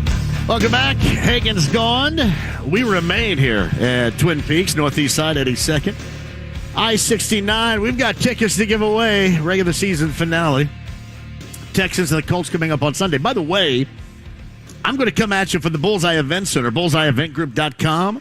And that Colts VIP tailgate, I will kickstart that at 9 a.m. Now, that, again, is before the doors actually open, but their doors open at the Bullseye Event Center at 10 a.m. coming up on Sunday morning. I will fire that up at 9 a.m. for you and then head up to Touchdown Town to get you ready for that final regular season game for the Colts. Final season game just for 2023, I should say for 2022, and that season in general. Coming up on Sunday against the Texans. But that is the Colts pregame huddle, 10 a.m. until noon, and that will be in Touchdown Town. But, yeah, we got tickets for the game here. If you guys want to slide by, sign up for that and check it out. And remember, because of the Pacer game tonight, Pacers and Blazers from Gainbridge Fieldhouse, I've got Colts Happy Hour that starts tonight at 5:30. So this show goes until 5:30, Colts Happy Hour from 5:30 until 6:30, and then your Pacer pregame is right here on the Fan coming up after that. The Colts injury report today ruled out for the game coming up on Sunday. Of course, Nick Foles with that rib injury and that ridiculous sack with Thibodeau on top of him on Sunday against the Giants.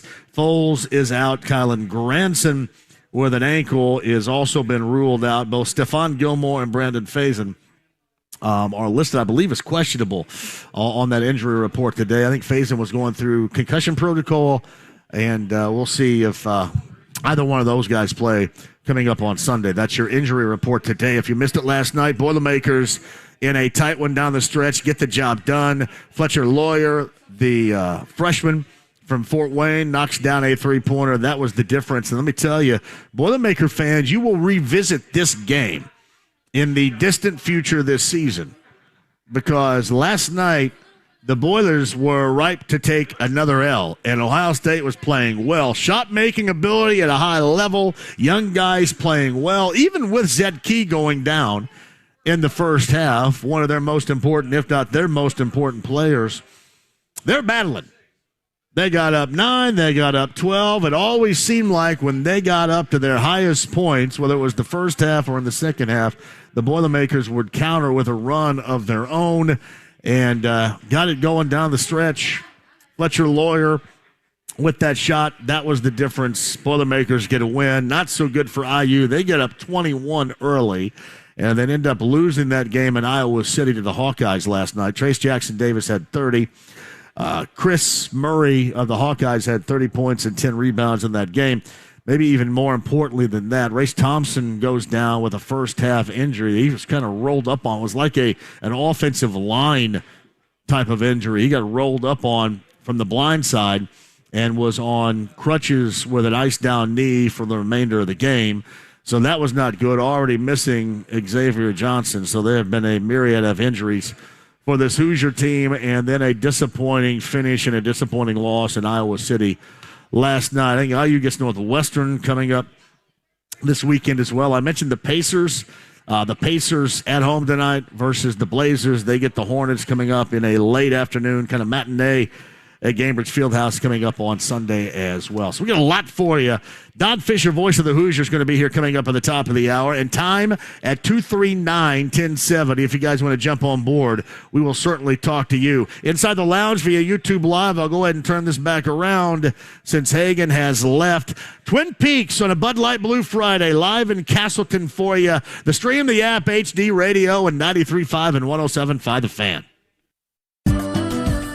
Adults with moderate to severe plaque psoriasis who are candidates for systemic or phototherapy, now there's Skyrizi, Risankizumab Riza, a prescription-only 150 milligram injection. With Skyrizi, 3 out of 4 people achieve 90% clear skin at 4 months, and Skyrizi is just 4 doses a year after 2 starter doses. Nothing and me go hand in hand. Nothing on my skin, that's my new plan. Nothing is every day.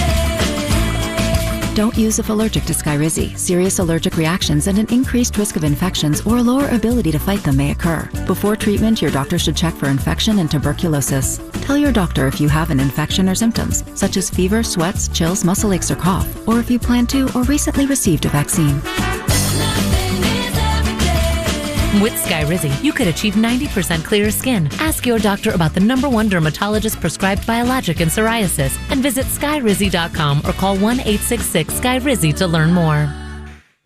Hey, everybody, we've all heard stories from friends and family about something really bad that happened. You're in an accident, there's a painful, life-altering injury, huge medical bills, even wrongful death, all from someone else's fault. In fact, some of you may be dealing with that right now, and that's where the attorneys at Parr Ritchie Law Firm can help. It's Tony Patterson, Paul Cruz, and John McLaughlin lead a team with over 70 years of collective courtroom experience and millions of dollars in jury awards and settlements for their clients. Now, none of us can change the past. Just know that Tony, Paul, and John are on your side to help you and your family going forward. They're recognized by super lawyers and U.S. News and World Report as being among the leading injury lawyers in Indiana, so even if you're unsure you have a case, give Parr Ritchie a call.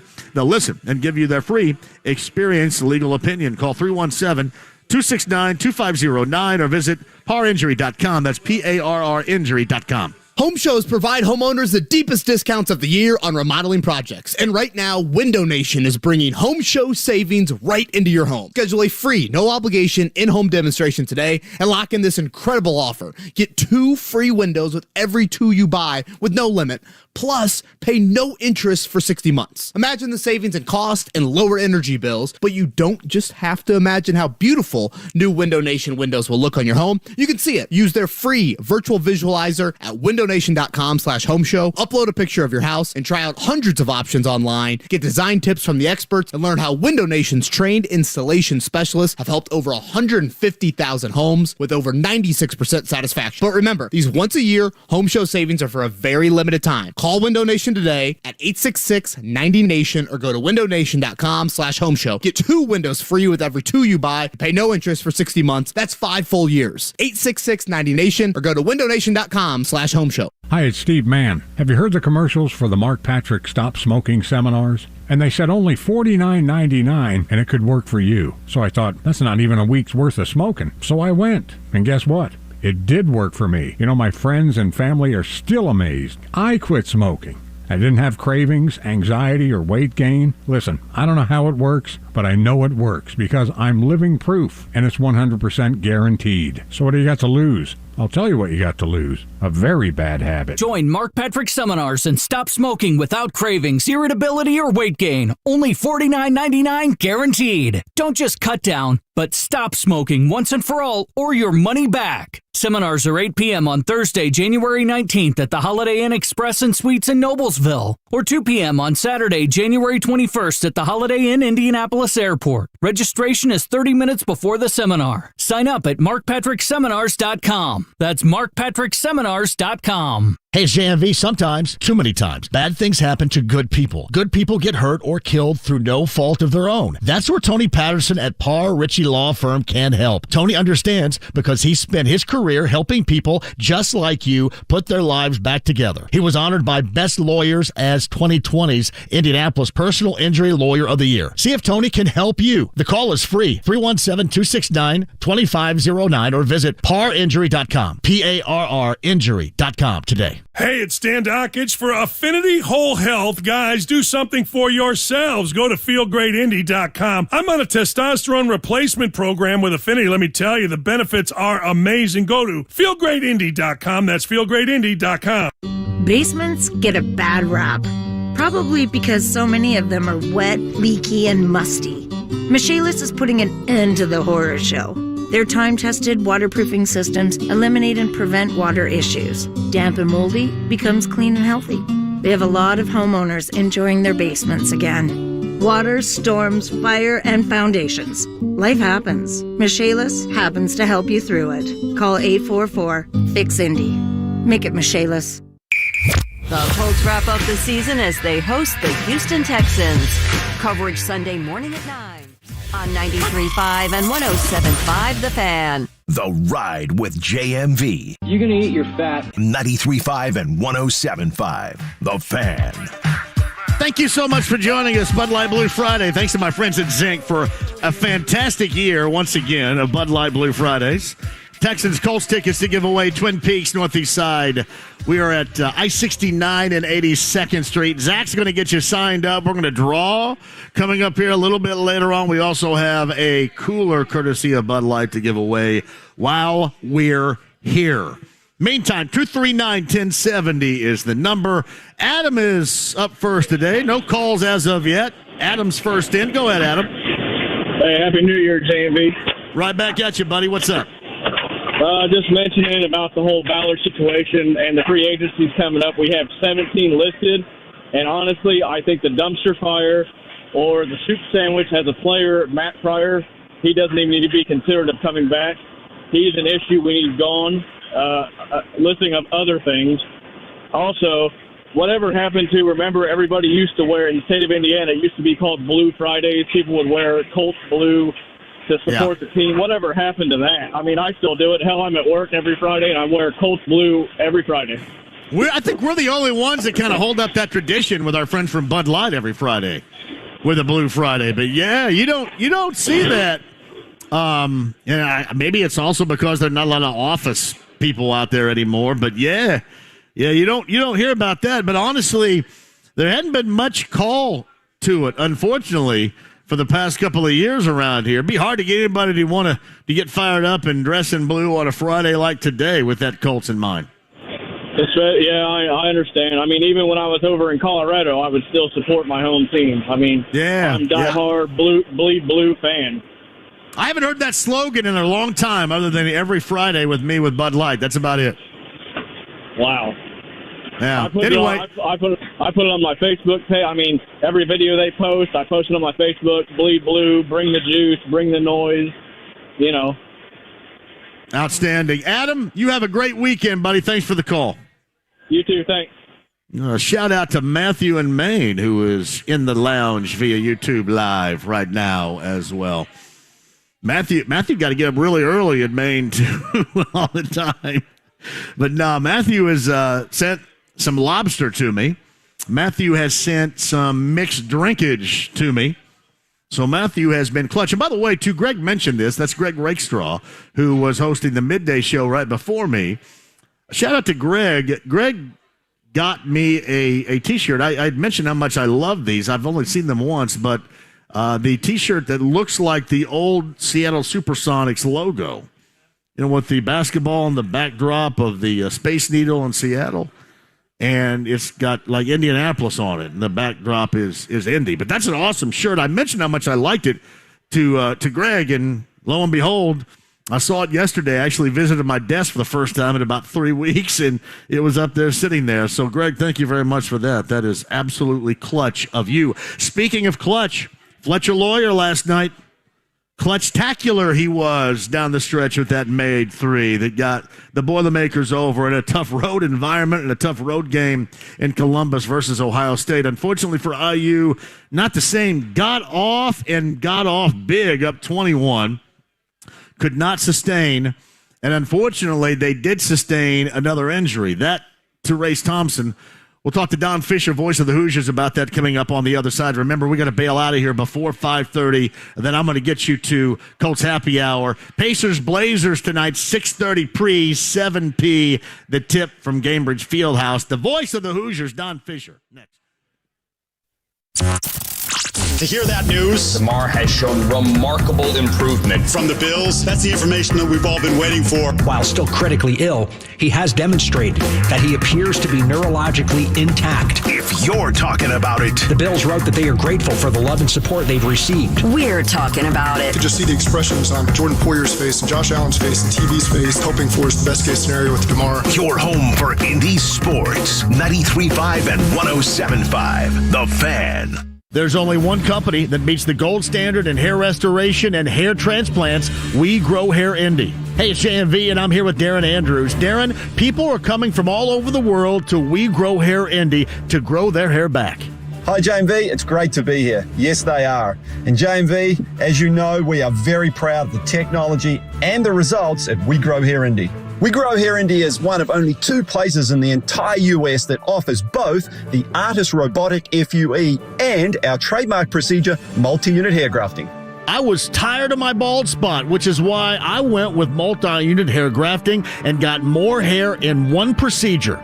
Call 888-724-5129 for a free evaluation. That's 888-724-5129, 888-724-5129, and grow your hair back. The one company that has the best technology and results. WeGrowHairIndy.com, the gold standard in hair restoration.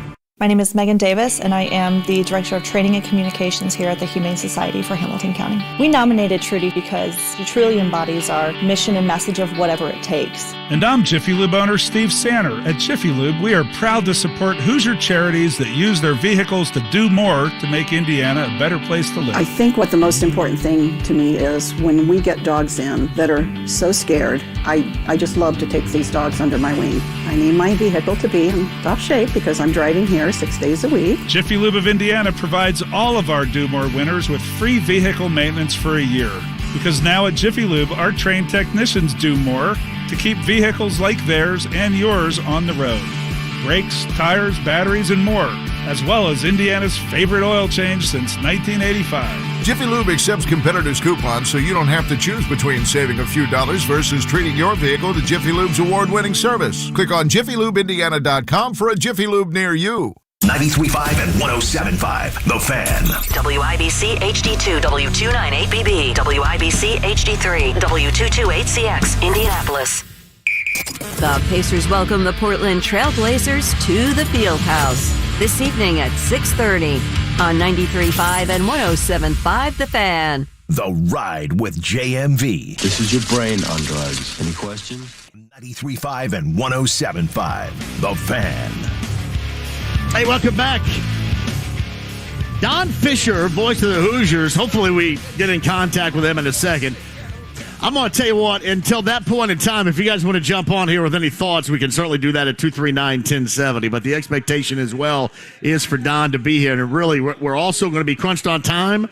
So the hustle up to get in here is now, because 5:30, Colts Happy Hour for an hour, and then I'll turn it over to Pacer pregame with the Pacers and the Blazers. A little bit of a payback opportunity. If you remember going back to that 7-game Western Road swing, they were in Portland back in December, and Portland beat them by 16. That was a game I believe Tyrese Halliburton did not participate, and TJ McConnell I don't think he played either off the bench in that game, but that was a tough loss among some other tough losses on that 7-game Western Road swing earlier this season. So a little opportunity at payback coming up later on tonight. Again, 6:30 pregame, 7 p is that tip tonight from Cambridge Fieldhouse on the Andy Moore Automotive Group hotline. Let's thank him because I'm sure it was a late night / early morning getting in from Iowa City to his palatial establishment down in the Greenwood,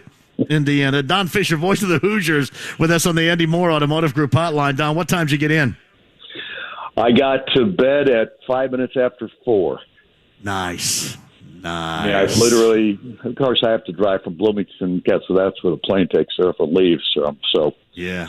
Anyway, it wouldn't have mattered one way or the other. It was still going to be a very late night. Yeah, it's funny. As I get older, like I used to be, and I guess to a degree I still am, but it's tougher and tougher, I think, to stay up that late, get to bed out of there early, and then be worth a crap the next day, Don. Honestly. I know. I just slog around like crazy, so it's certainly difficult. So, hey, I got anyway. a terrific 5 hours of sleep, so. Yeah. Well, that's enough. That's enough. Hey, I did see you and Eric and our good friend Jake Robinson right behind the IU bench, basically right there on the scores table last night doing your broadcast. Were you privy to anything that was going on in those testy moments late in that second half between the two benches and the officials?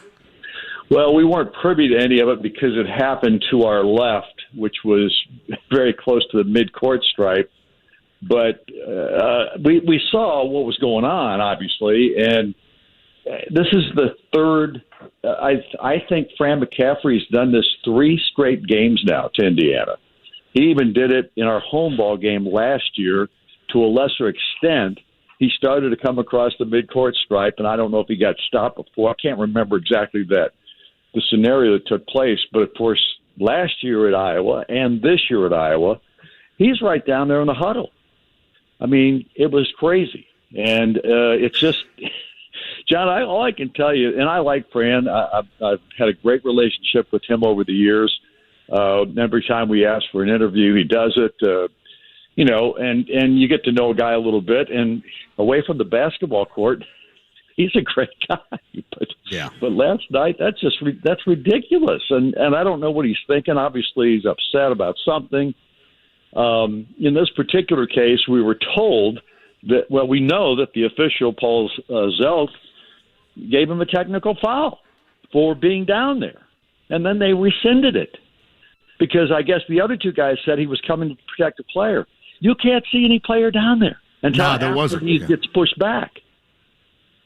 After he gets pushed back, Connor McCaffrey comes in there. But that was long after he had already started down toward Indiana's huddle and had gotten almost to the huddle. I don't know what. It's just crazy to me. It's crazy, and I feel bad for the program in the sense of what's going on there with Patrick, his son. But nevertheless, that's no excuse. There's just no reason for him to be there.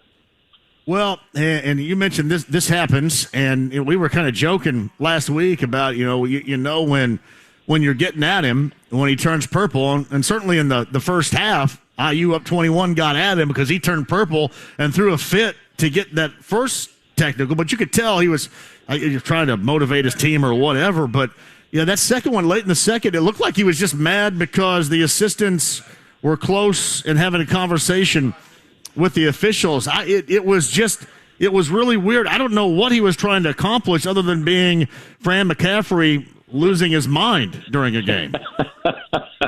Well, I can't answer the question for him. He's the only one that can. All I know is it was a mess. It turned out to be, he should have been thrown out because he got the early technical foul in the ball game, and the second technical gets you kicked out. I've never heard of a technical foul being rescinded. This is a first for me. Now, I'm not saying it hasn't happened before, but I've never heard of it or seen it. I thought last night that the reason why that they did rescind it was because that quick realization that, he got one earlier in this game, so now he's going to be tossed. And that should not play a role, but it does make you wonder if it certainly did, because he clearly calls it, and nothing happened after it. So it was just, you're right, it was a wild, chaotic couple of minutes right there, right in front of the bench and everybody in a wild, chaotic part of that game late in the second half. Yeah, it was. And it shouldn't have happened, but it did. My question is, do they do anything about this? Because if you go past the midcourt stripe, I mean, there's a coach's box. You're not ever supposed to get out of the coach's box. Now, we know that all of these guys do, fudge a little bit, things like that. But I've not seen any other coaches, I don't think, go down, past midcourt and into the other team's huddle or close to it. I've never seen it from anybody else. So there's got to be something done about it. There's no question in my mind. That's, like I said, that's 3 straight games, I should say, that it's happened, twice at Iowa and once at Indiana last year. So that has to stop. And I know Mike is really upset about it because he just felt like there's no way this can happen 2 years in a row and at Iowa, and it does. So Don Fischer, voice of the Hoosiers, on the Andy Moore Automotive Group hotline. The other thing that happened before we get to what happened on the court was the injury in the first half to Race Thompson. I have not seen nor heard anything.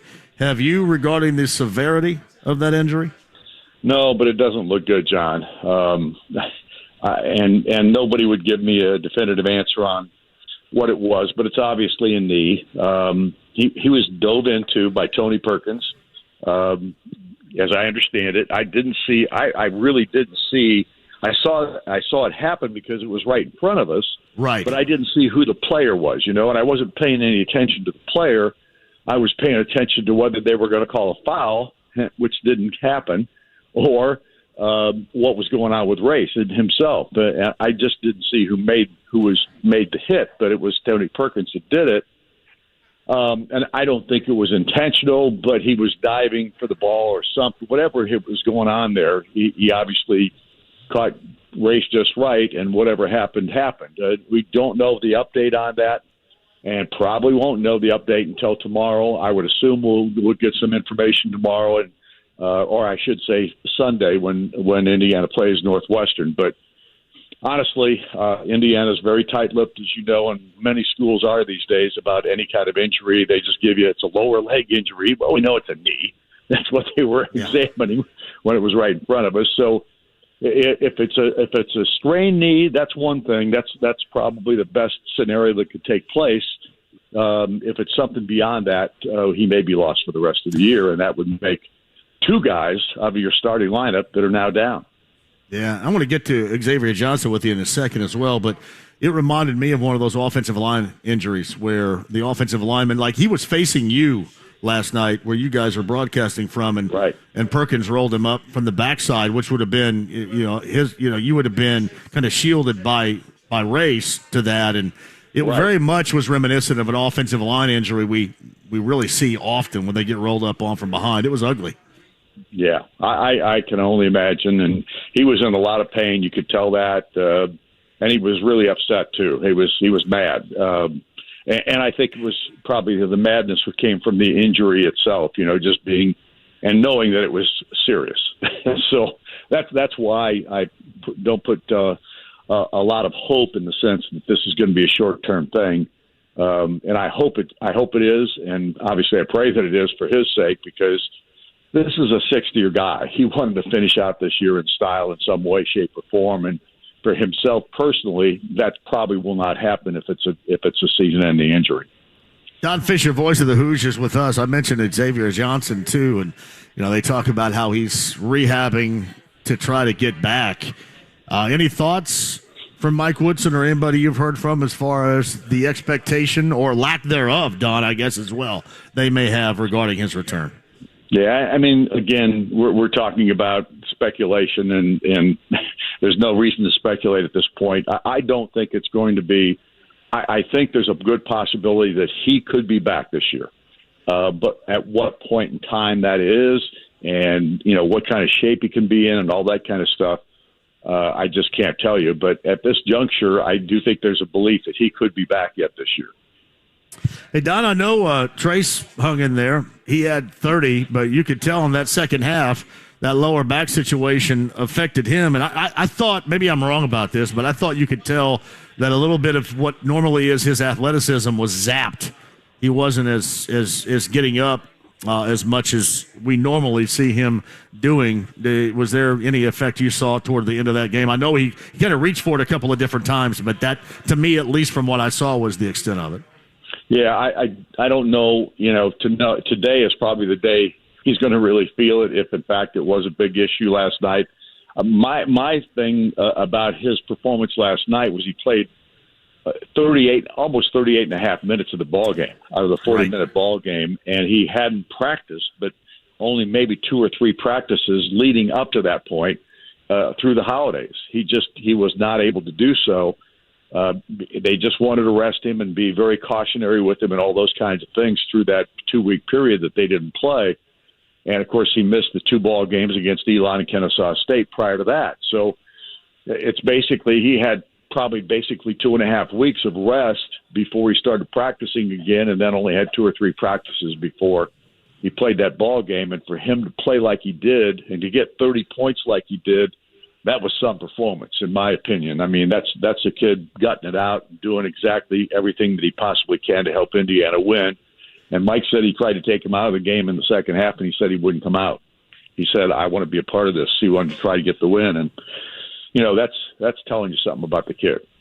Yeah, and the other part of it was, I think Mike told you before the game, did he not, that he was they were really going to eyeball and monitor his minutes. And, yeah, he didn't want to come out. They put him out there for 38 because that was an important game. And they're all absolutely right. I mean, it's a long season, but that was an important game. Not often, Don, do you get up 21 at Carver Hawkeye, or much less anywhere else on the road in the Big Ten. And it is so incredibly disappointing. And I know it was early, but so disappointing they were not able to close that out, because you don't often get set up in the situation like that. No, you don't. And Indiana, of course, played so well in the first 10 minutes of that ball game. I mean, really as good as we played. As good as Indiana has played offensively this year, in my opinion. I mean, against a really good basketball team. So, it's so disappointing that he couldn't hang on. And in essence, it was a very similar performance to last year. They got up big in the first half last year, not quite to the degree that they did this time. But then they let a 7-point halftime lead slip out of their hands, and Iowa kind of controlled the rest of the ball game last year. In this particular case, Indiana did come back and got a 6-point lead, I think, with maybe just over 3 minutes to go in the final half, but they just couldn't hang on to it. And that's what's disappointing. They couldn't finish it out.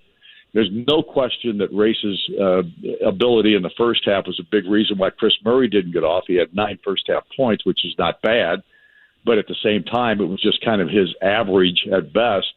And then in the second half, he just went nuts, and he knocked in 21 points. So without Race in there, and that's who was guarding him most of the time, they just didn't have an answer for that guy. And I think the concerning thing right now for this Indiana basketball team, aside from the injuries, and that's a big concern to say the least, but the big question mark is what has happened to this defense? Why has it allowed so many easy baskets, especially in the second half of this one? There were so many drives right to the basket itself.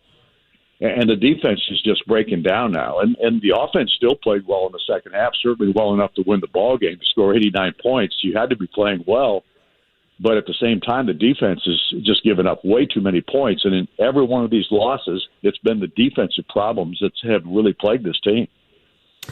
I'm assuming things are going to change just by, obviously, virtue of Race Thompson's injury and still dealing with Xavier Johnson's injury. And, hopefully, Trace is able to sustain here. I think last night, 8 players played, got off the bench and played. Is Mike Woodson going to have to go a little bit deeper, you think, and maybe form a little bit more trust in guys that maybe going in, for example, Don, last night you didn't have? Well, if Race is out, and X is out, obviously, and we don't know what Trace's situation could be, there are going to be a lot of people that are going to have to get off that bench. And we're talking about Geronimo. We're talking about Malik Renew. He's got to find his way again after starting out the year so positively and so strong. He's lost a little confidence, it appears to me. And then Logan Duncombe, who has not had a lot of playing time, but every time he's been put in the game, he's actually performed pretty well. And he just didn't get an opportunity, and he hasn't gotten a lot of opportunities in these big games which you just kind of like to see what he could do in a game like that. So we're going to have plenty of opportunity if Trace is out to probably see him and Malik both and Jordan Geronimo. Those three guys are going to have to step up. And another guy that I think has got a chance to be a factor at some point if he can, because he's a freshman, he's learning, he's still figuring it out. And the system is obviously different for him, and he hasn't had as much playing time as the rest, is Caleb Banks. I mean, he's a 6'8" athlete. He's probably one of the best athletes, if not the best athlete, along with Geronimo on this team. And he can knock down shots. I've seen him do that in practice. I've seen him do it a couple of times in ball games. He just doesn't seem to be as comfortable in the offensive sets and everything that Mike has for them at this juncture. But right now, it's every man on deck because this team right now is hurting puppy. Don Fischer, voice of the Hoosiers, with us via the Andy Moore Automotive Group hotline. What do you think of Jalen Hood-Schifino last night? 21 points, shot the three really well. I thought, Don, he showed us a lot of the signs and reasons why everybody was excited when he landed on campus in the first place. Well, you know what? He's done that for 3 straight games now. I mean, he had 17, 18, and 21 in the last 3 ball games. Now, granted, it was against lesser competition in the previous 2 prior to last night. But this guy is coming on. He, of course, he sat out 3 or 4 ball games, too, because of a back problem earlier on that we found out that he had some of that same kind of a problem in high school. But apparently that's settled down, and he's able to perform, and you just hope that he can hang in there, too. But he was terrific last night. He had 9 assists. He shot the 3 ball terrifically well. He ran the offense. He had some dramatically good passes in the first half when the offense was really clicking and everything was going Indiana's way. I love his demeanor on the court. He just has a calmness about him. And, you know, he's a freshman, so he's not trying to lead as vocally as you would perhaps anticipate that he could. I think he can. He's going to have to, because without doubt, at the point guard position, he is the key guy right now. All right, Northwestern coming up at noon on Sunday. Well, the Westerns kind of found it a little bit right here. And what else they have found, they've got a lineup of been there, done that type of dudes that are able to score. They've got a garden variety or more than that, I think, of those type of guys. Well, Chase Audige and Boo Buie are 2 guys that have been there a couple of years now. Bowie's been there longer than that. These guys are good players. They've got a nice cast around them that understands their roles. Chris Collins does a great job of getting these guys to buy into what he wants them to do. And they're playing some of their best basketball now. And they knocked off their arch rival in their last outing, the Fighting Illini of Illinois, who was, you know, after the first few ball games of the season, they looked like they were going to be a top 5 team all year. And they were able to knock, Northwestern was able to knock them off in their rivalry ball game the other night. So this is going to be another challenge. And then you got Penn State on the road after that next week, and Wisconsin coming to town. So I'm telling you right now, it's a grind in the Big Ten when you start Big Ten play. And with the injury problems that Indiana's got, this could be a real disaster time for this program if Indiana can't somehow respond. No doubt. And just last night in a thumbnail sketch, Don, I thought Purdue was the game prior, and, man, Ohio State looked good at home, great environment. They were hitting everything, and then Purdue survived and grinded it out and got the win. And that's just the type of thing. And hopefully this is not one you think back, coulda, shoulda, woulda for IU, because it was there. Even with the injuries, it was there, and they were unable to close it on the road in that situation. And, you kind of saw Purdue do that as well. I mean, Purdue got through it last night, and those at the end of a Big Ten season can be the difference between really doing something and being something special and having to make up for a lot of lost time there. And I think we saw it in 2 different examples, at 7 and at 9 last night. Yep, I think you're right. There's no question about that. And that's where this team is at right now. And Mike lamented last year a lot that they didn't close games, that there were a lot of games that they had right there in their palm and couldn't get it done. They've had big leads in contests, obviously last year against Wisconsin up there. They were up like 21 or 22 points in the first half. And I think at the half they were leading by 17. They kind of let a couple of baskets get away from them, or defensive plays get away from them. But I'm telling you, there is nobody in this league you could take lightly. There simply is not a bad team in this program, in this Big Ten, I should say. And it's going to be a challenge. It's going to be a big challenge, especially now with the injury issues that Indiana's dealing with. No doubt about that. All right. Hey, I'm going to let you get off here because it seems like you may want to hit the sack tonight at about 7. All right? Just get some of that sleep back. I never go to bed at 7, John. I've got to go to bed when I can actually fall asleep. I'll have my brain still going on too strong. I'll be up till about 11, just like I always am. Hey, I saw. Yeah, it was a good. Now, does John Herrick go on the road with you guys? Was he there last night? No, he does not. He does not go on the road. That's inside baseball. You had to bring it up, and so now we got to explain it to everybody. Oh, I didn't know I wasn't supposed to do that. I suck. No, dang it. John does not go on the road. Joe Smith didn't either the last 2 or 3 years either. So it's a problem in the sense of travel and that kind of stuff, and we were able to do it this way, and it works out pretty well. John, of course, does all the home games with us, and of course he travels in the football season, but not in basketball. Well, it's funny too. I saw our friend and your engineer, Jake Robinson. He was all, mic'd up, and I know he's conversing with you guys and, they're the Carousels Radio Network folks as well, but I thought maybe he was adding a little bit of analysis in your ear last night. He was doing a lot of talking when I saw him a couple of different times down there. Was he giving you guys a little analysis work last night? Occasionally he throws in a couple of things. He lets me know that I made a mistake here or a mistake there. He's kind of that devil on the left side of my shoulder that I get to hear from every now and then. He definitely is that. There's no doubt. But, man, he's really good at what he does. Always has been. Don, have a fantastic weekend. We'll be listening coming up for that Northwestern game on Sunday. Thank you. John, thanks for having me, buddy. See ya. The voice of the Hoosiers, Don Fischer, last night. We'll find out a little bit more regarding that Fran McCaffrey stuff, and then obviously the injury situation with Race Thompson from last night, too. Hey, great week with all of you here. I'm still going to be talking. We've got Colts Happy Hour coming up on the other side. But for the show, I've got to bail. We're going to start giving away tickets to the Texans-Colts game, courtesy of Bud Light on a Blue Friday. We still have time for you. I'm going to be here. Twin Peaks, I-69 and 82nd Street. It's been glorious to see you. James going to hang in there as well. And remember, by the way, tomorrow night, JMV Takeover, B105.7 begins at 6 p.m. until midnight. But up next, it is Colts Happy Hour, followed by Pacer Hoopage. I'll be right here with you. 93.5, 107.5 The Fan. Don't go anywhere.